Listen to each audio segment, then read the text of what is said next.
So ನನ್ನನ್ನ ಯಾರು ಇವತ್ತೇ ಫಸ್ಟ್ ಟೈಮ್ ನೋಡ್ತಾ ಇದ್ದೀರಾ? ಸುಮ್ಮನೆ ಹಿಂಗನ್ನಿ. ದಿವ್ಯಾ ಒಬ್ರೇನಾ? ಇವತ್ತಲ್ಲ, ನಾರ್ಮಲ್ ಆಗಿ ಇಷ್ಟು ದಿವಸ ನಾನು ನೋಡೇ ಇಲ್ಲ, ಇವತ್ತೇ ಇವ್ರನ್ನ ಫಸ್ಟ್ ಟೈಮ್ ನೋಡ್ತಿರೋದು. ಹಂಗೆ ಹೆಂಗೋ ಸುಮ್ನೆ ಕೈ ಎತ್ತಿದ್ರೆ ಏನಾಗುತ್ತೆ ಗೊತ್ತಾ? ಕೈ ನೋವು ಬರುತ್ತೆ ಅಷ್ಟೇ. ಓಕೆ, ಸರಿ. ಹಂಗಾರೆ ಎಲ್ಲಾರು ಆಲ್ಮೋಸ್ಟ್ ನೋಡಿದೀರಾ ಅಂತ ಅನ್ಸುತ್ತೆ, ಒಂದ್ ಇಬ್ಬರು ಮೂವರ್ನ ಹೊರತುಪಡಿಸಿ, ಸರಿನಾ? ಸೊ ಓಕೆ, ನಾನ್ ಶಿವ. ನಾನು ಕೂಡ ಶೇಕ್ನ ಶುರು ಮಾಡಿ 6 ವರ್ಷ ಆಯ್ತು. ಜನವರಿ ಬಂತಲ್ಲ, 6 ವರ್ಷ ಕಂಪ್ಲೀಟ್ ಆಯ್ತು. ಇವತ್ತು ನಂದು ಈ 6 ವರ್ಷದಲ್ಲಿ ಸೊ ನನಗೆ ಹರ್ಬಲ್ ಲೈಫ್ ಹೇಗೆ ಹೆಲ್ಪ್ ಮಾಡಿದೆ ಆರೋಗ್ಯನ ಚೆನ್ನಾಗಿ ಇಟ್ಕೊಳ್ಳೋದಕ್ಕೆ, ಮತ್ತೆ ನನ್ನ ಫ್ಯಾಮಿಲಿನೆಲ್ಲ ಹೇಗೆ ಚೆನ್ನಾಗಿ ಇಟ್ಕೊಂಡಿದೆ, ಸೊ ಇದ್ರ ಬಗ್ಗೆ ಎಲ್ಲ ಹೇಳ್ಕೊಡ್ತಾ ಹೋಗ್ತೀನಿ. ಫಸ್ಟ್ ಒಂದು ಬಿಫೋರ್ ಫೋಟೋ ಹಾಕಿ ಸರ್.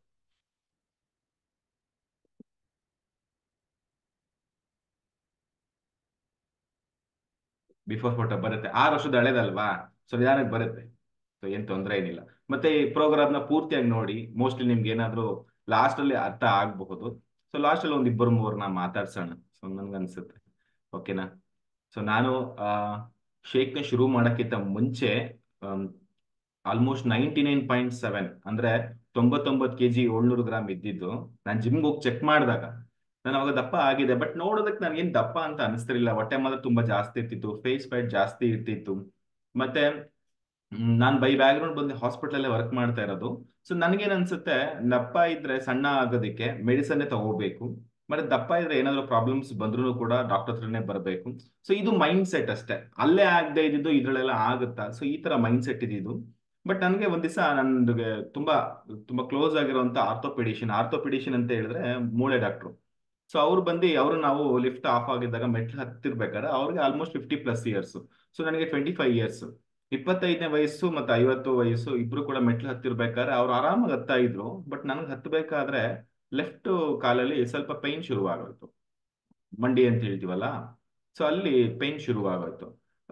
ಕೈನ ಹಿಂಗ್ ಹಿಡ್ಕೊಂಡು ಹಿಂಗ್ ಹತ್ತಾ ಇದೆ. ಅವ್ರು ನೋಡ್ಬಿಟ್ಟು ನಂಗೆ ಸ್ವಲ್ಪ ಕಿಂಡಲ್ ಮಾಡಿದ್ರು, ಯಾಕೆ ಶಿವು ಈ ವಯಸ್ಸಿಗೆ ಹಿಂಗ ಆಗ್ಬಿಟ್ಟಲ್ಲ, 25ನೇ ವಯಸ್ಸಿಗೆ ಮಂಡಿನ ಹಿಡ್ಕೊಂಡು ಹತ್ತಾ ಇದೆಯಲ್ಲ ಯಾಕೆ ಅಂತ ನನಗೆ ಒಂಥರ ಗೇಲಿ ಮಾಡ್ದಂಗ್ ಮಾಡ್ಬಿಟ್ರು. ಬಟ್ ನಾನು ಅದನ್ನ ತಲೆ ಕೆಡ್ಸ್ಕೊಂಡಿಲ್ಲ. ಬಟ್ ನನ್ಗೆ ಒಂದ್ ಅನ್ಸಿದ್ದು, 25ನೇ ವಯಸ್ಸಿಗೆನೆ ಹಿಂಗಿದ್ರೆ, ಸರ್ ಫೋಟೋ ಹಾಕಿದ್ರೆ ಆಕ್ಚುಲಿ ಬೆಟರ್ ಆಪ್ಷನ್ಸ್ ಇದೆಯಾ, ಇಲ್ಲ ನಾನು ಶೇರ್ ಮಾಡ್ಲಾ? ಅಮ್ಮ, ಓಕೆ. ಸೊ 25ನೇ ವಯಸ್ಸಿಗೆನೆ ನನ್ಗೆ ಮೆಟ್ಲು ಹತ್ತೋದು ಕಷ್ಟ ಆಗ್ತಿದೆ, ನನ್ನ ಆಫೀಸ್ಗೆ ನನ್ನ ಕ್ಯಾಬಿನ್ಗೆ ಹೋಗೋದಕ್ಕೆ ಕಷ್ಟ ಆಗ್ತಿದೆ. ಮತ್ತೆ 25ನೇ ವಯಸ್ಸಿಗೆ 99 kg 700 ಗ್ರಾಮ್ ಇದ್ರೆ, 30ನೇ ವಯಸ್ಸಿಗೆ ಎಷ್ಟಿರ್ತೀನಿ? ಅವಾಗ ನನ್ನ ಆರೋಗ್ಯ ಹೆಂಗಿರುತ್ತೆ? 30ಕ್ಕೆ ಹಂಗಾಗೋದ್ರೆ 35ಕ್ಕೆ, 40ಕ್ಕೆ, 50ಕ್ಕೆ, ಅಲ್ಲಿವರೆಗೂ ಇರ್ತೀನೋ ಇಲ್ಲೋ ಗೊತ್ತಿಲ್ಲ ಬಿಡಿ, ಇದ್ರೆ ನೋಡ್ಬೋದಷ್ಟೇ. ಸೊ ಹಿಂಗೆ ನನಗೆ ನಾನೇ ಕ್ಯಾಲ್ಕುಲೇಷನ್ ಹಾಕೊಂಡೆ. ಯಾಕಂತ ಹೇಳಿದ್ರೆ, ಸೊ ಇದು ನಾನು ಮೊದ್ಲಿದ್ದಿದ್ದು, ಇದು ನಾನು ಎಲ್ಲಿ ತಗೊಂಡಿದ್ದು ಅಂತ ಹೇಳಿದ್ರೆ, ನಾನು ಪೊಲೀಸ್ ಕೆಲಸ ಜೊತೆಗೆ ನಾನು ಫ್ರೀಲ್ಯಾನ್ಸಿಂಗ್ ಆಗಿ ಮೀಡಿಯಾದಲ್ಲಿ ವರ್ಕ್ ಮಾಡ್ತಿದ್ದೆ. ಇದು ಹ್ಮ್ ಯಾರ್ದು ಶ್ರೀರಾಮುಲು ಇದಾರಲ್ಲ ಮಿನಿಸ್ಟರ್, ಅವಾಗ ಮಿನಿಸ್ಟರ್ ಆಗಿದ್ರು. ಸೊ ಅವರ ಮಗಳ ಮದ್ವೆನೆಲ್ಲೋ ಏನೋ ತೆಗ್ದಿದ್ ಫೋಟೋ. ಅವಾಗ ನಾನು ಮೀಡಿಯಾದಲ್ಲಿ ವರ್ಕ್ ಮಾಡ್ತಿದ್ದೆ, ಫ್ರೀಲ್ಯಾನ್ಸಿಂಗ್ ಪಾರ್ಟ್ ಟೈಮ್ ಆಗಿ ಮಾಡ್ತಿದ್ದೆ, ಅವಾಗ ತೆಗ್ದಿದ್ ಫೋಟೋ ಅದು. ಅವಾಗ ನಾನು ಐ ಥಿಂಕ್ ನನಗೆ ಗೊತ್ತಿರಂಗೆ ಒಂದು 100 kg ಕ್ರಾಸ್ ಆಗಿದ್ದೆ ಅಂತ ಅನ್ಸುತ್ತೆ. ಬಟ್ ಸ್ವಲ್ಪ ಎತ್ತರವಾಗಿರೋದ್ರಿಂದ ನನಗೆ ಅಷ್ಟು ಗೊತ್ತಾಗ್ತಾ ಇರ್ಲಿಲ್ಲ, ನಾನು ಅಷ್ಟು ತೂಕ ಇದ್ದೀನಿ ಅಂತ ಅನಿಸ್ತಾ ಇರ್ಲಿಲ್ಲ. ಬಟ್ ನನಗೇನು ಆತರ ಹೆಲ್ತ್ ಇಶ್ಯೂಸ್ ಎಲ್ಲ ಏನು ಇರ್ತಿರ್ಲಿಲ್ಲ. ಬಟ್ ನನ್ನ ವೆಯ್ಟ್ ನನ್ನ ತೂಕನ ಇಷ್ಟೇ ಹಿಂಗೆ ಇಟ್ಕೊಂಡ್ರೆ ಫ್ಯೂಚರ್ ನಲ್ಲಿ ಖಂಡಿತ ಏನಾದ್ರೂ ಹೆಲ್ತ್ ಇಶ್ಯೂಸ್ ಬರಬಹುದು ಅಂತ ಅನ್ಸಿತ್ತು. ಅದಂತೂ ಗ್ಯಾರಂಟಿ. ಯಾಕಂದ್ರೆ ಹಾಸ್ಪಿಟಲ್ ಎಲ್ಲ ಇರೋದ್ರಿಂದ ನಾನು ನೋಡ್ತಾ ಇದ್ದೆ, ಚಿಕ್ಕ ಚಿಕ್ಕ ಏಜ್ ಅಲ್ಲಿ ದೊಡ್ಡ ದೊಡ್ಡ ಪ್ರಾಬ್ಲಮ್ಸ್ ಎಲ್ಲ ಇಟ್ಕೊಂಡು ಬರ್ತಿರೋರನ್ನ ನನ್ನ ಕಣ್ಣಲ್ಲಿ ನಾನು ನೋಡ್ತಾ ಇದ್ದೆ. ಸೊ ಹಂಗಾಗಿ ನಾನು ಹೇಗಾದ್ರೂ ಮಾಡಿ ಆರೋಗ್ಯನ ಈಗ್ಲೇ ರೆಡಿ ಮಾಡ್ಕೊಂಡ್ರೆ ಮುಂದೆ ಆಗುವಂತ ಅನಾಹುತಗಳನ್ನ ರೆಡಿ ಮಾಡ್ಕೋಬಹುದಲ್ವಾ ಅಂತ ಅನಿಸ್ತು. ಯಾರ್ಯಾರಿಗೆ ಹಂಗ ಅನ್ಸಿದೆ, ಯಾವತ್ತಾರು ಅನ್ಸಿದ್ಯಾ ಹಂಗೆ? ಓಕೆ. ಬಟ್ ನಂಗೆ ಗೊತ್ತಿಲ್ಲ ನಿಮ್ದು ಬ್ಯಾಕ್ಗ್ರೌಂಡ್ ಎಲ್ಲ ಏನಿರುತ್ತೆ ಅಂತ. ಬಟ್ ನನ್ನ ಬ್ಯಾಕ್ಗ್ರೌಂಡ್ ಡೈರೆಕ್ಟ್ ನೋಡ್ತಿದ್ನಲ್ಲ, ಸೊ ನೋಡ್ತಿರೋದ್ರೆ ನನಗೆ ಅದು ಕಾಣಿಸ್ತಿತ್ತು.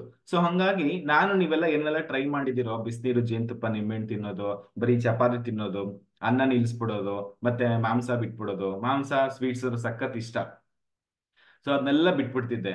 ಸೊ ಏನಾದ್ರೂ ವೆಯ್ಟ್ ಲಾಸ್ ಆಗೋದ ನೋಡ್ತಿದ್ದೆ, ಆಗ್ತಾ ಇರ್ಲಿಲ್ಲ. ಮತ್ತೆ ಬೇಕು ಅಂತಾನೆ ಬ್ಯಾಡ್ಮಿಂಟನ್, ಆಕ್ಚುಲಿ ಬ್ಯಾಡ್ಮಿಂಟನ್ ಆಡಕ್ ಬರ್ತಿರ್ಲಿಲ್ಲ ನನಗೆ, ಅದಕ್ಕೋಸ್ಕರನೇ ಕಲ್ತೆ. ನಾನು ಸಣ್ಣ ಆಗೋದಕ್ಕೋಸ್ಕರನೇ ಬ್ಯಾಡ್ಮಿಂಟನ್ ಕಲ್ತೆ. ಬೇಕು ಅಂತ ಕ್ರಿಕೆಟ್ ಆಡಕ್ಕೆ ಹೋಗ್ತಿದ್ದೆ. ಬ್ಯಾಟಿಂಗ್ ಆಪ್ಷನ್ ಸಿಕ್ಕಿದ್ರು ಕೂಡ ಫೀಲ್ಡಿಂಗ್ ಮಾಡಕ್ಕೆ ಹೋಗ್ತಿದ್ದೆ, ಓಡ್ಬೋದಲ್ಲ ಅಂತ ಹೇಳಿ. ಮತ್ತೆ ಕಡಿಮೆ ಊಟ ಮಾಡ್ತಿದ್ದೆ, ಜಾಸ್ತಿ ಎಕ್ಸಸೈಸ್ ಮಾಡ್ತಿದ್ದೆ. ಸೊ ಹಿಂಗೆಲ್ಲ ಮಾಡಿದ್ರು ಕೂಡ ವೆಯ್ಟ್ 100 ಗ್ರಾಮ್ 200 ಗ್ರಾಮ್ ಕೂಡ ವೆಯ್ಟ್ ಲಾಸ್ ಆಗ್ತಿಲ್ಲ. ಆಗ್ತಿದ್ರು ಕೂಡ ನನ್ಗೇನೋ ಒಂಥರ ಅನೀಸಿ ಅಂತ ಅನ್ಸೋದು. ಏನೋ ಒಂಥರ ಮೈಯಲ್ಲಿ ದಮ್ಮೆ ಇರ್ತಿರ್ಲಿಲ್ಲ, ಏನೋ ಒಂಥರ ವೀಕ್ ಆಗಂತ ಅನ್ಸೋದು, ಸುಸ್ತರ ತರ ಅನ್ಸೋದು. ಮಿಷಿನ್ ಮೇಲೆ ನಿಂತಾಗ ಮಾತ್ರ ಏನೋ ಕಮ್ಮಿ ಅಂತ ಅನ್ಸೋದು, ಬಟ್ ಒಳಗೆ ಆ ಪವರ್ ಇರ್ತಿರ್ಲಿಲ್ಲ. ಸೊ ಹಿಂಗೆ ಎತ್ತಿರ್ಬೇಕಾದ್ರೆ ನಮ್ಮ ಫ್ರೆಂಡ್ಸ್ ಎಲ್ಲ ಸಜೆಷನ್ ಮಾಡಿದ್ರು, ಜಿಮ್ಗೆ ಹೋಗು, ಜಿಮ್ ಇಂದ ಏನಾದ್ರು ನಿಂಗೆ ಹೆಲ್ಪ್ ಆಗುತ್ತೆ ಅಂತ ಹೇಳಿದ್ರು. ಸೊ ಜಿಮ್ಗೂ ಹೋದೆ. ಜಿಮ್ಮಲ್ಲಿ ಹೋದಾಗ ಚೆಕ್ ಮಾಡಿದಾಗೇನೆ ಗೊತ್ತಾಗಿದ್ದು 99 kg 700 ಗ್ರಾಮ್ ಅಂತ. ಅವಾಗಂತೂ ಯಪ್ಪಾ ಸಿಕ್ಕಾಪಟ್ಟೆ ಭಯ ಬಿದ್ದೋಗ್ಬಿಟ್ಟೆ. ಯಾರಿಗ ಹಂಗ್ ಭಯ ಆಗಿದೆ ನಿಮ್ದು ವೆಯ್ಟ್ ಚೆಕ್ ಮಾಡಿದಾಗ ಕ್ಲಬ್ ಅಲ್ಲಿ ಅಥವಾ ಬೇರೆ ಕಡೆ ಚೆಕ್ ಮಾಡಿರ್ತಿರಲ್ಲ, ಹಂಗ್ ಭಯ ಆಗುತ್ತೆ. 99 kg 700 ಗ್ರಾಮ್. ಆಕ್ಚುಲಿ ನಾನೇನು ಬೈ ಬರ್ತ್ ನಾನೇನು ದಪ್ಪ ಏನು ಇರ್ಲಿಲ್ಲ. ನಾನು ಯಾವಾಗ ಕೆಲ್ಸಕ್ಕೆ ಸೇರಿದ ಮೇಲೆ ಕಂಪ್ಯೂಟರ್ ವರ್ಕ್ ಅದು ಇದು ಕೂತ್ಕೊಂಡು ಮಾಡೋ ಕೆಲಸ ಜಾಸ್ತಿ ಇರೋದ್ರಿಂದ ತಿನ್ನೋದು ಅಲ್ಲೇ. ನಾನು ಚೆನ್ನಾಗಿ ತಿಂತೀನಿ, 3 ಟೈಮ್ 4 ಟೈಮ್ 5 ಟೈಮು. ಕೆಲವು ಸಲ ಮನೇಲಿ ನಾನ್ ವೆಜ್ ಮಾಡ್ತಿದ್ರು ಕೂಡ ಹೊರಗಡೆ ತಿನ್ಕೊಂಡು ಹೋಗ್ತಿದ್ದೆ, ಅಷ್ಟು ತಿಂತಿದ್ದೆ. ಅಷ್ಟು ತಿಂತಿದ್ದು ನಂಗೆ ಗೊತ್ತಿರ್ಲಿಲ್ಲ ಅದು ಯಾವಾಗ ವೆಯ್ಟ್ ಗೇನ್ ಆಗ್ಬಿಟ್ಟು ಅಷ್ಟೊಂದು ನನ್ಗೆ ಗೊತ್ತೇ ಇರ್ಲಿಲ್ಲ. ಸೊ ನಿಮ್ಮಲ್ಲೂ ಹಿಂಗಿರ್ತೀರಾ ಕರೆಕ್ಟ್? ಯಾರು ಹಂಗಿದ್ದೀರಾ? ಗೊತ್ತೇ ಇರಲ್ಲ, ಕೂತಿದ್ದಂಗೆ ಹಂಗೆ ದಪ್ಪ ಆಗ್ಬಿಟ್ಟಿರ್ತೀರ. ಆ ಎಷ್ಟೋ ದಿವಸ ಆದ್ಮೇಲೆ ಗೊತ್ತಾಗುತ್ತೆ ನಾನು ದಪ್ಪ ಆಗಿದ್ದೀನಿ ಅಂತ. ಸೊ ನನ್ಗೆ ಅನಿಸ್ತು. ಸೊ ಅದ್ರ ಅರ್ಥ ರೆಡಿ ಮಾಡ್ಕೋಬೇಕಂತ ಹೇಳಿ ಜಿಮ್ಮಲ್ಲಿ ಅವ್ರು ಹೇಳಿ ಡಯಟ್ನೆಲ್ಲ ಫಾಲೋ ಮಾಡಿದೆ. ಕಲ್ಲಂಗಡಿ ಹಣ್ಣು ತಿನ್ನು ಅಂದ್ರು, ಅನ್ನ ಬಿಟ್ಬಿಡು ಅಂದ್ರು, ಎಗ್ ವೈಟ್ ತಿನ್ನು ಅಂದ್ರು, ಮತ್ತೆ ಚಪಾತಿನೇ ತಿನ್ನು ಅಂತ ಹೇಳಿದ್ರು. ಎಕ್ಸಸೈಸ್ ಜಾಸ್ತಿ ಮಾಡಿಸಿದ್ರು, 2 ಅವರ್ 3 ಅವರ್ ವರ್ಕೌಟ್ ಮಾಡಿಸ್ತಿದ್ರು. ಮನೆಗೆ ಬರೋಷ್ಟಕ್ಕೆ ಸುಸ್ತಾಗ್ಬಿಡ್ತಿದೆ. ಆ ಸುಸ್ತಾಗಿ ಮತ್ತೇನೋ ಸ್ವಲ್ಪ ತಿನ್ಬಿಡ್ತಿದ್ದೆ. ಎಷ್ಟೋ ಸಲ ನನ್ಗೆ ಗೊತ್ತಿರೋ ನಾನು 1 ವರ್ಷ ಅನ್ನನೇ ತಿಂದಿಲ್ಲ. 1 ವರ್ಷ ಅನ್ನನೇ ತಿಂದಿಲ್ಲ. ಎಲ್ಲೋದ್ರೂ ಅನ್ನ ತಿಂತಿರ್ಲಿಲ್ಲ ನಾನು. ಬರೀ ಚಪಾತಿ ತಿಂದ್ಬಿಡ್ತಿದ್ದೆ, ಇಲ್ಲಾಂದ್ರೆ ಮುದ್ದೆ ತಿಂದ್ಬಿಡ್ತಿದ್ದೆ, ಪಲ್ಯ ತಿಂದ್ಬಿಡ್ತಿದ್ದೆ ಅಷ್ಟೇ. ಅನ್ನ ನನಗೆ ಗೊತ್ತಿರೋ ನಾನು 2017ನೇ ಇಸ್ವಿ ಪೂರ್ತಿ ನಾನು ಅನ್ನನೇ ತಿಂದಿಲ್ಲ. ಆ ವರ್ಷ ಪೂರ್ತಿ ಅನ್ನನೇ ತಿಂದಿಲ್ಲ. ನಂಗೆ ಅನ್ನ ಸಖತ್ ಇಷ್ಟ. ಒಂದೊಂದ್ಸಲ ಹೆಂಗ ಕ್ರೇವಿಂಗ್ಸ್ ಆಗ್ಬಿಡ್ತಾರೋ ಅನ್ನ ಅನ್ನ ಅನ್ನ ಅನ್ನ ಅನ್ನ ಅಂತ ಅಷ್ಟು ಆಸೆ ಆಗ್ಬಿಡುತ್ತೆ. ಆದ್ರೆ ಅನ್ನ ತಿಂದ್ರೆ ಶುಗರ್ ಜಾಸ್ತಿ ಆಗ್ಬಿಡುತ್ತೆ ಅಂತ ಯಾರೋ ಹೇಳ್ತಾರೆ, ಅನ್ನ ತಿನ್ನೋ ದಪ್ಪ ಆಗ್ಬಿಡ್ತೀವಿ ಅಂತ ಹೇಳಿ ಆ ಬೈಕೆ ತಿಂತಾನೆ ಇರ್ಲಿಲ್ಲ. ಸೊ ಹಿಂಗೆಲ್ಲ ಮಾಡ್ತಿದ್ದೆ. ಸೊ ಏನು ಕೂಡ ವೆಯ್ಟ್ ಲಾಸ್ ಆಗ್ತಿರ್ಲಿಲ್ಲ. 3 ತಿಂಗಳು ಕಂಟಿನ್ಯೂಸ್ ಆಗೋದು ಜಿಮ್ಗೆ. 3 ತಿಂಗಳು ಹೋಗಿದ್ದಕ್ಕೆ 1.5 kg ವೆಯ್ಟ್ ಲಾಸ್ ಆಗಿತ್ತು ನಾನು.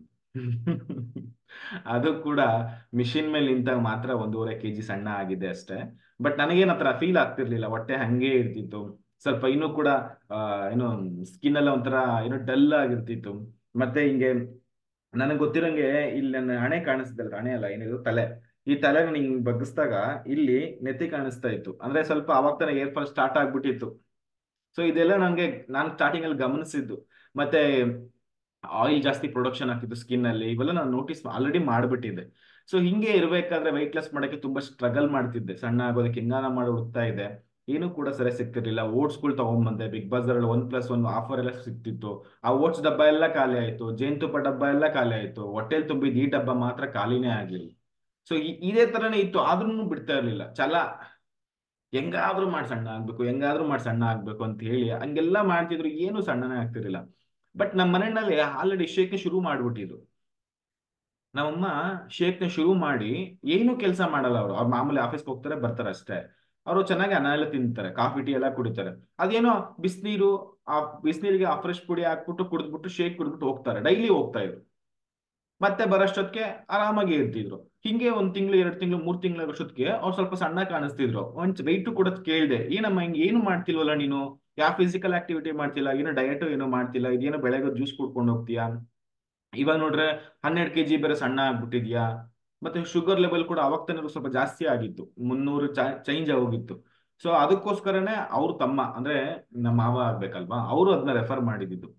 ಇದನ್ನ ತಗೋ ಚೆನ್ನಾಗಿ ಆಗ್ಬೋದು ಅಂತ ಹೇಳಿ ಗೈಡ್ಲೈನ್ಸ್ ಮುಖಾಂತರ ಕೋಚ್ ಮುಖಾಂತರ ಅವ್ರಿಗೆಲ್ಲ ಹೇಳ್ಕೊಂಡ್ ಕೊಟ್ಟಿದ್ದು, ಅವ್ರು ಅದೇ ತರ ಪಾಲಿಸಿದ್ದು. ಸೊ 12 kg ವೆಯ್ಟ್ ಲಾಸು, 300 ಚಿಲ್ಲರೆ ಶುಗರ್ ನಾರ್ಮಲ್ ರೇಂಜಿಗೆ ಬರೋದಕ್ಕೆ ಹೆಲ್ಪ್ ಆಯ್ತು. ಮನೆಯಲ್ಲ ಏನು ಎಕ್ಸಸೈಸ್ ಮಾಡಲ್ಲ, ಏನು ಮಾಡಲ್ಲ. ಅನ್ನ ತಿಂತಾರೆ, ಅವರು ಸ್ವೀಟ್ಸ್ ಚೆನ್ನಾಗಿ ತಿಂತಾರೆ, ಅವ್ರು ನಾನ್ ವೆಜ್ ತಿಂತಾರೆ. ಅಷ್ಟೆಲ್ಲ ತಿನ್ಕೊಂಡು ಕೂಡ ಅವ್ರು ಅಷ್ಟು ಚೆನ್ನಾಗಿ ರಿಸಲ್ಟ್ಸ್ ನ ತಗೊಂಡಿದ್ದಾರೆ. ನಾನ್ ನೋಡ್ರೆ ಇಲ್ಲಿ ಜೇನುತುಪ್ಪ ಕುಡ್ಕೊಂಡು ಓಟ್ಸ್ ತಿನ್ಕೊಂಡು ಜಿಮ್ಗೆ ಹೋಗಿ ಎಗ್ ವೈಟ್ ತಿನ್ಕೊಂಡು ಎಲ್ಲ ಮಾಡಿದ್ರು ಕೂಡ ನನ್ ವೆಯ್ಟ್ ಲಾಸೇ ಆಗ್ತಿರ್ಲಿಲ್ಲ. ಸೊ ಇದ್ ನೋಡಿ ನನಗೆ ಒಂಥರ ಬೇಜಾರ್ ಅನ್ಸ್ಬಿಡ್ತು. ಸರಿ, ನನ್ಗೆ ಏನಾರ ಆಗ್ಲಿ, ಇದನ್ನು ಕೂಡ ಲಾಸ್ಟ್ ಟ್ರೈ ಅಂತ ಹೇಳಿ, ಕೊನೆ ಟ್ರೈ ಅಂತ ಹೇಳಿ ಸ್ಟಾರ್ಟ್ ಮಾಡಿದ್ದು. ಸೊ ಯಾರ್ಯಾರು ಕೊನೆ ಟ್ರೈ ಅಂತ ಹೇಳಿ ಸ್ಟಾರ್ಟ್ ಮಾಡಿದ್ರೆ ಹೆರ್ಬಲ್ ಲೈಫ್ ನ, ಕೊನೆ ಎಲ್ಲ ಮಾಡಿರ್ತೀರ, ಏನೋ ಒಂದು ಮಾಡಿರ್ತೀರ ನನ್ನ ಹಾಗೆ.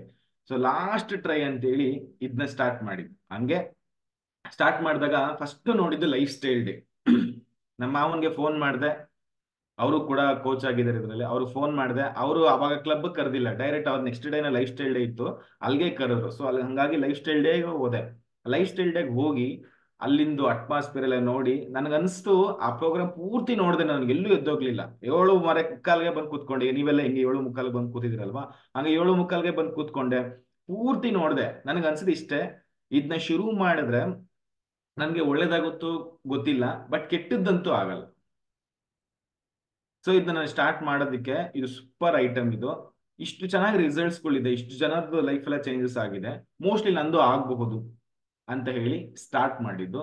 First day life style day shake ಕುಡ್ದಿದ್ದು. ಅವತ್ತಿನ ಲೈಫ್ ಸ್ಟೈಲ್ ಅಲ್ಲಿ ನಾನು ಶೇಕ್ ಕುಡ್ದಿದ್ಮೇಲೆ ನಂಗೆ ಅನಿಸ್ತು it is the best opportunity, ಇದೊಂದು ಒಳ್ಳೆ ಅವಕಾಶ ನನಗೆ. ಸೊ ಕಂಟಿನ್ಯೂ ಮಾಡೋಣ ಅಂತ ಹೇಳಿ ನೆಕ್ಸ್ಟ್ ಡೇ ಹಂಗೆ ಕ್ಲಬ್ಗೆ ಹೋದ ಕೂಡ ಅಲ್ಲಿಂದ ವಾತಾವರಣ, ಆ ನ್ಯೂಟ್ರಿಷನ್ ಕ್ಲಬ್ದು ವಾತಾವರಣ ಫಸ್ಟ್ ನನ್ಗೆ ಇಷ್ಟ ಆಯ್ತು. ಚಿಕ್ಕವರು, ದೊಡ್ಡವರು, ಹೆಂಗಸರು, ಗಂಡಸರು ಎಲ್ಲಾ ಕ್ಯಾಟಗರಿ ಜನನು ಕೂಡ ಅಲ್ಲಿದ್ರು. ಎಲ್ಲರೂ ಕೂಡ ಖುಷಿಯಾಗಿದ್ರು. ಎಲ್ಲರೂ ಕೂಡ 5 kg 10 kg ವೆಯ್ಟ್ ಲಾಸ್ ಆಗಿದ್ರು. ಕೆಲವರು ವೆಯ್ಟ್ ಗೇನ್ ಪ್ರೋಗ್ರಾಮ್ ಬಂದು ವೆಯ್ಟ್ ಗೇನ್ ಕೂಡ ಆಗಿದ್ರು, ಆರೋಗ್ಯ ಚೆನ್ನಾಗಿ ಮಾಡ್ಕೊಂಡಿದ್ರು.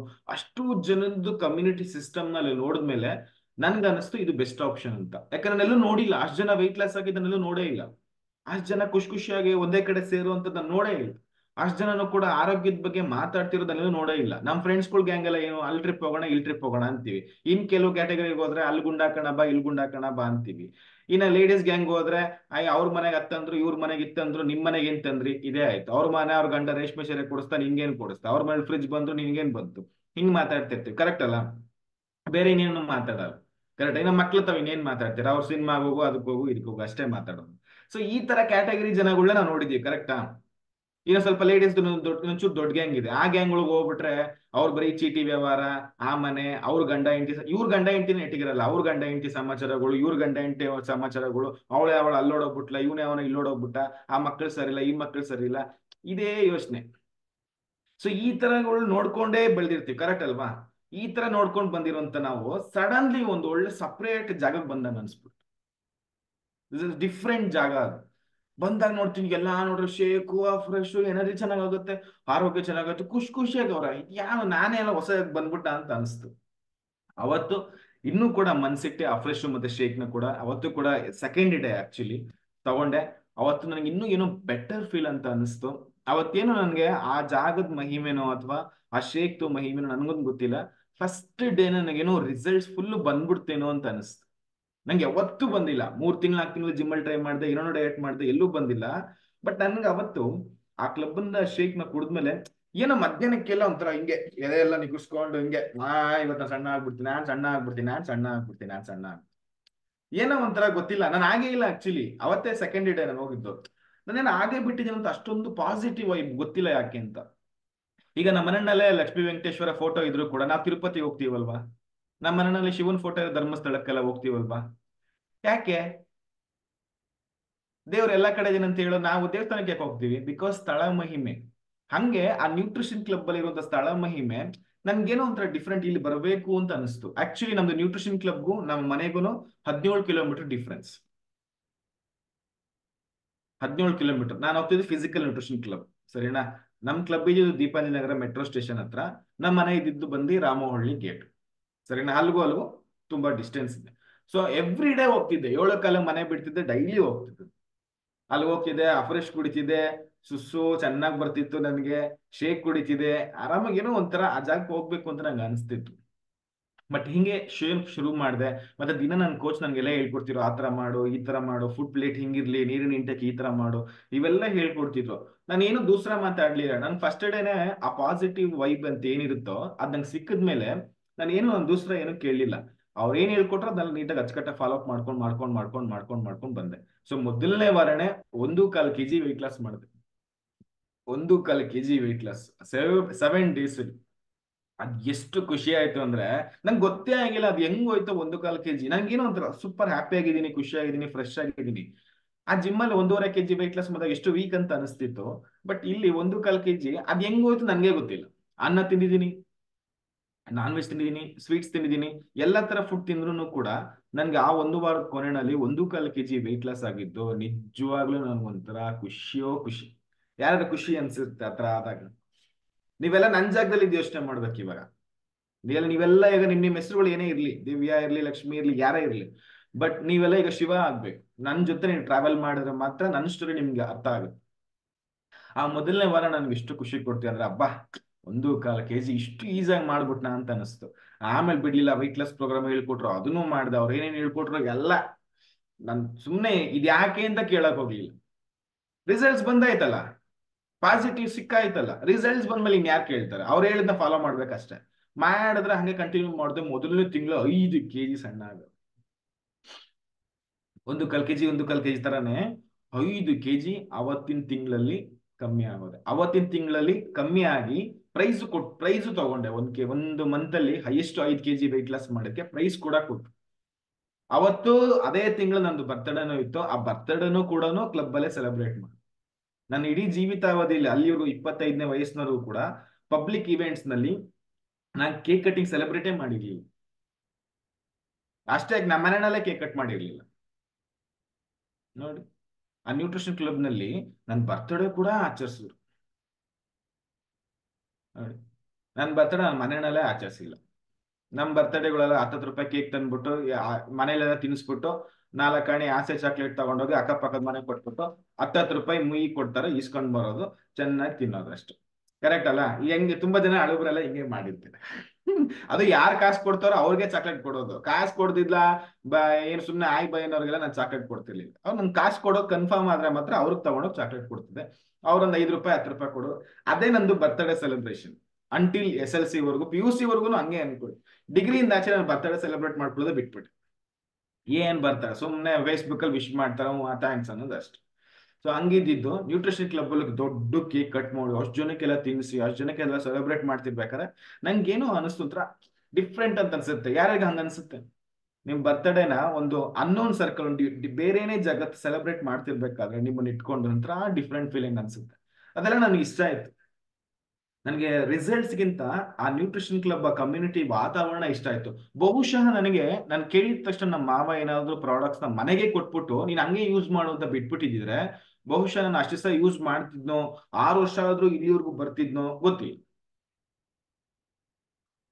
ಈ ಕಮ್ಯುನಿಟಿ ಫಸ್ಟ್ ಆಫ್ ಆಲ್ ಬರ್ತಾನೆ ಇರ್ತಿರ್ಲಿಲ್ಲ. ಯೂಸ್ ಮಾಡ್ತಿದ್ದೆ, ಯಾರನ್ನ ಒಂದು ಏನೋ ಒಂದು ಹೇಳ್ಬಿಡೋರು, ನೆಗೆಟಿವ್ ಹೇಳ್ಬಿಡೋರು ಬಿಟ್ಬಿಡ್ತಿದ್ದೆ, ಅಥವಾ ಯಾರನ್ನ ಡಿಸ್ಕೌಂಟ್ ಕೊಡೋರು ಓಡೋಗ್ಬಿಡ್ತಿದ್ದೆ. ಅವಾಗಿನ್ ಬರ್ತಾ ಇದ್ದ ನನ್ನ ಸ್ಯಾಲರಿಗೆ ನಾನು ಅಷ್ಟೆಲ್ಲ ಆಫರ್ಡ್ ಮಾಡಕ್ ಆಗ್ತಿರ್ಲಿಲ್ಲ, ಬಿಟ್ಬಿಟ್ಟು ಹೊಟ್ಟೋಗ್ತಿದ್ದೆ. ಬಟ್ ನನಗೆ ನನ್ನ ಕೋಚ್ ಮನೆಗೆ ಪ್ರಾಡಕ್ಟ್ಸ್ ಕೊಡ್ಲಿಲ್ಲ. ಸಿಸ್ಟಮ್ ಬಾ, ಕ್ಲಬ್ ಬಾ ಅಂತ ಹೇಳಿ ಪ್ರಾಡಕ್ಟ್ಸ್ ನ ಕ್ಲಬ್ ಅಲ್ಲೇ ಕೊಟ್ಟಿದ್ದು, ಕ್ಲಬ್ ಅಲ್ಲೇ ಶೇಕ್ ತಗೊಂಡಿದ್ದು. ಹಂಗಾಗಿ ಇಷ್ಟು ವರ್ಷ ಆದ್ರೂ 6 ವರ್ಷ ಆಯ್ತು. 2018 ನಾನು ಶುರು ಮಾಡಿದ್ದು, ಇಲ್ಲಿವರೆಗೂ ಕೂಡ ವಿತೌಟ್ ಒನ್ ಡೇನು ವಿತೌಟ್ ಫೇಲ್ ಶೇಕ್ ನ ಬಿಟ್ಟಿಲ್ಲ. ತಿಂದಿದ್ದೀನಿ, ನಾನು ಫಾರಿನ್ ಟ್ರಿಪ್ ಹೋಗಿದ್ದೀನಿ, ಯಾವ್ದೇ ಟ್ರಿಪ್ ಹೋಗಿರ್ಲಿ, ಕಂಪ್ನಿ ಟ್ರಿಪ್ ಹೋಗಿರ್ಲಿ, ಎಲ್ಲೇ ಹೋಗಿದ್ರು ಕೂಡ ಯಾವುದೇ ಕಾರಣಕ್ಕೂ ನಾನು ಶೇಕ್ ನ ಸ್ಕಿಪ್ ಮಾಡಿಲ್ಲ. ಶೇಕು ತಗೊಂಡು ನಾಷ್ಟನೂ ಮಾಡಿದ್ದೀನಿ, ಬಟ್ ಶೇಕ್ ನ ಯಾವತ್ತೂ ಸ್ಕಿಪ್ ಮಾಡಿ. ಸೊ ಇದು ನನ್ಗೆ ನನ್ನ ಮೇಲೆ ಇರುವಂತಹ ಕಮಿಟ್ಮೆಂಟ್ ಪ್ಲಸ್ ಪ್ರೌಡ್ನೆಸ್. ನಾನು ವೆಯ್ಟ್ ಗೇನೋ ವೆಯ್ಟ್ ಲಾಸ್ ಅದೇನಾದ್ರೂ ಹೋಗಿರ್ಲಿ, ಬಟ್ ನಾನು ಶೇಕ್ ನ ಯಾವತ್ತೂ ಬಿಟ್ಟಿಲ್ಲ. ಸೊ ಹಿಂಗಾಗಿ ನಂಗೆ ಒಂಥರ ಫೀಲ್. ಸೊ ಹಿಂಗೆ ಅವ್ರು ಹೇಳ್ಕೊಡ್ತಾ ಎಲ್ಲ ಮಾಡಿದೆ. 3 ತಿಂಗಳಲ್ಲಿ 15 kg ವೆಯ್ಟ್ ಲಾಸ್ ಮಾಡಿದೆ. ಒಟ್ಟು 23 kg ಇಳಿಸಿದ್ದು, 23 kg ವೆಯ್ಟ್ ಲಾಸ್. ಜೊತೆಗೆ ನಾನು ಸೊಂಟು ಸುತ್ತಳತೆ 44 ಇದ್ದಿದ್ದು ಇವತ್ತು 32 ಹಾಕೊಳ್ತೀನಿ. XXL ಶರ್ಟ್ ಇದ್ದಿದ್ದನ್ನು ಇವತ್ತು M ಸೈಜ್ ಡ್ರೆಸ್ ಹಾಕೊಂಡಿದ್ದೀನಿ. ಅಲ್ಲ, ಇದು ಎಂ ಸೈಜ್ ಡ್ರೆಸ್ ಹಾಕಿದೀನಿ. ಇಷ್ಟಪಟ್ಟಿದ್ನೆಲ್ಲ ತಿಂತೀನಪ್ಪ, ನಾನು ಯಾವತ್ತೂ ಬಿಟ್ಟಿಲ್ಲ. ನಂಗೆ ಸಖತ್ ಇಷ್ಟ ಸ್ವೀಟ್ಸು, ನಾನ್ ವೆಜ್ ಅಂದ್ರೆ ಎಲ್ಲಾನು ತಿಂತೀನಿ.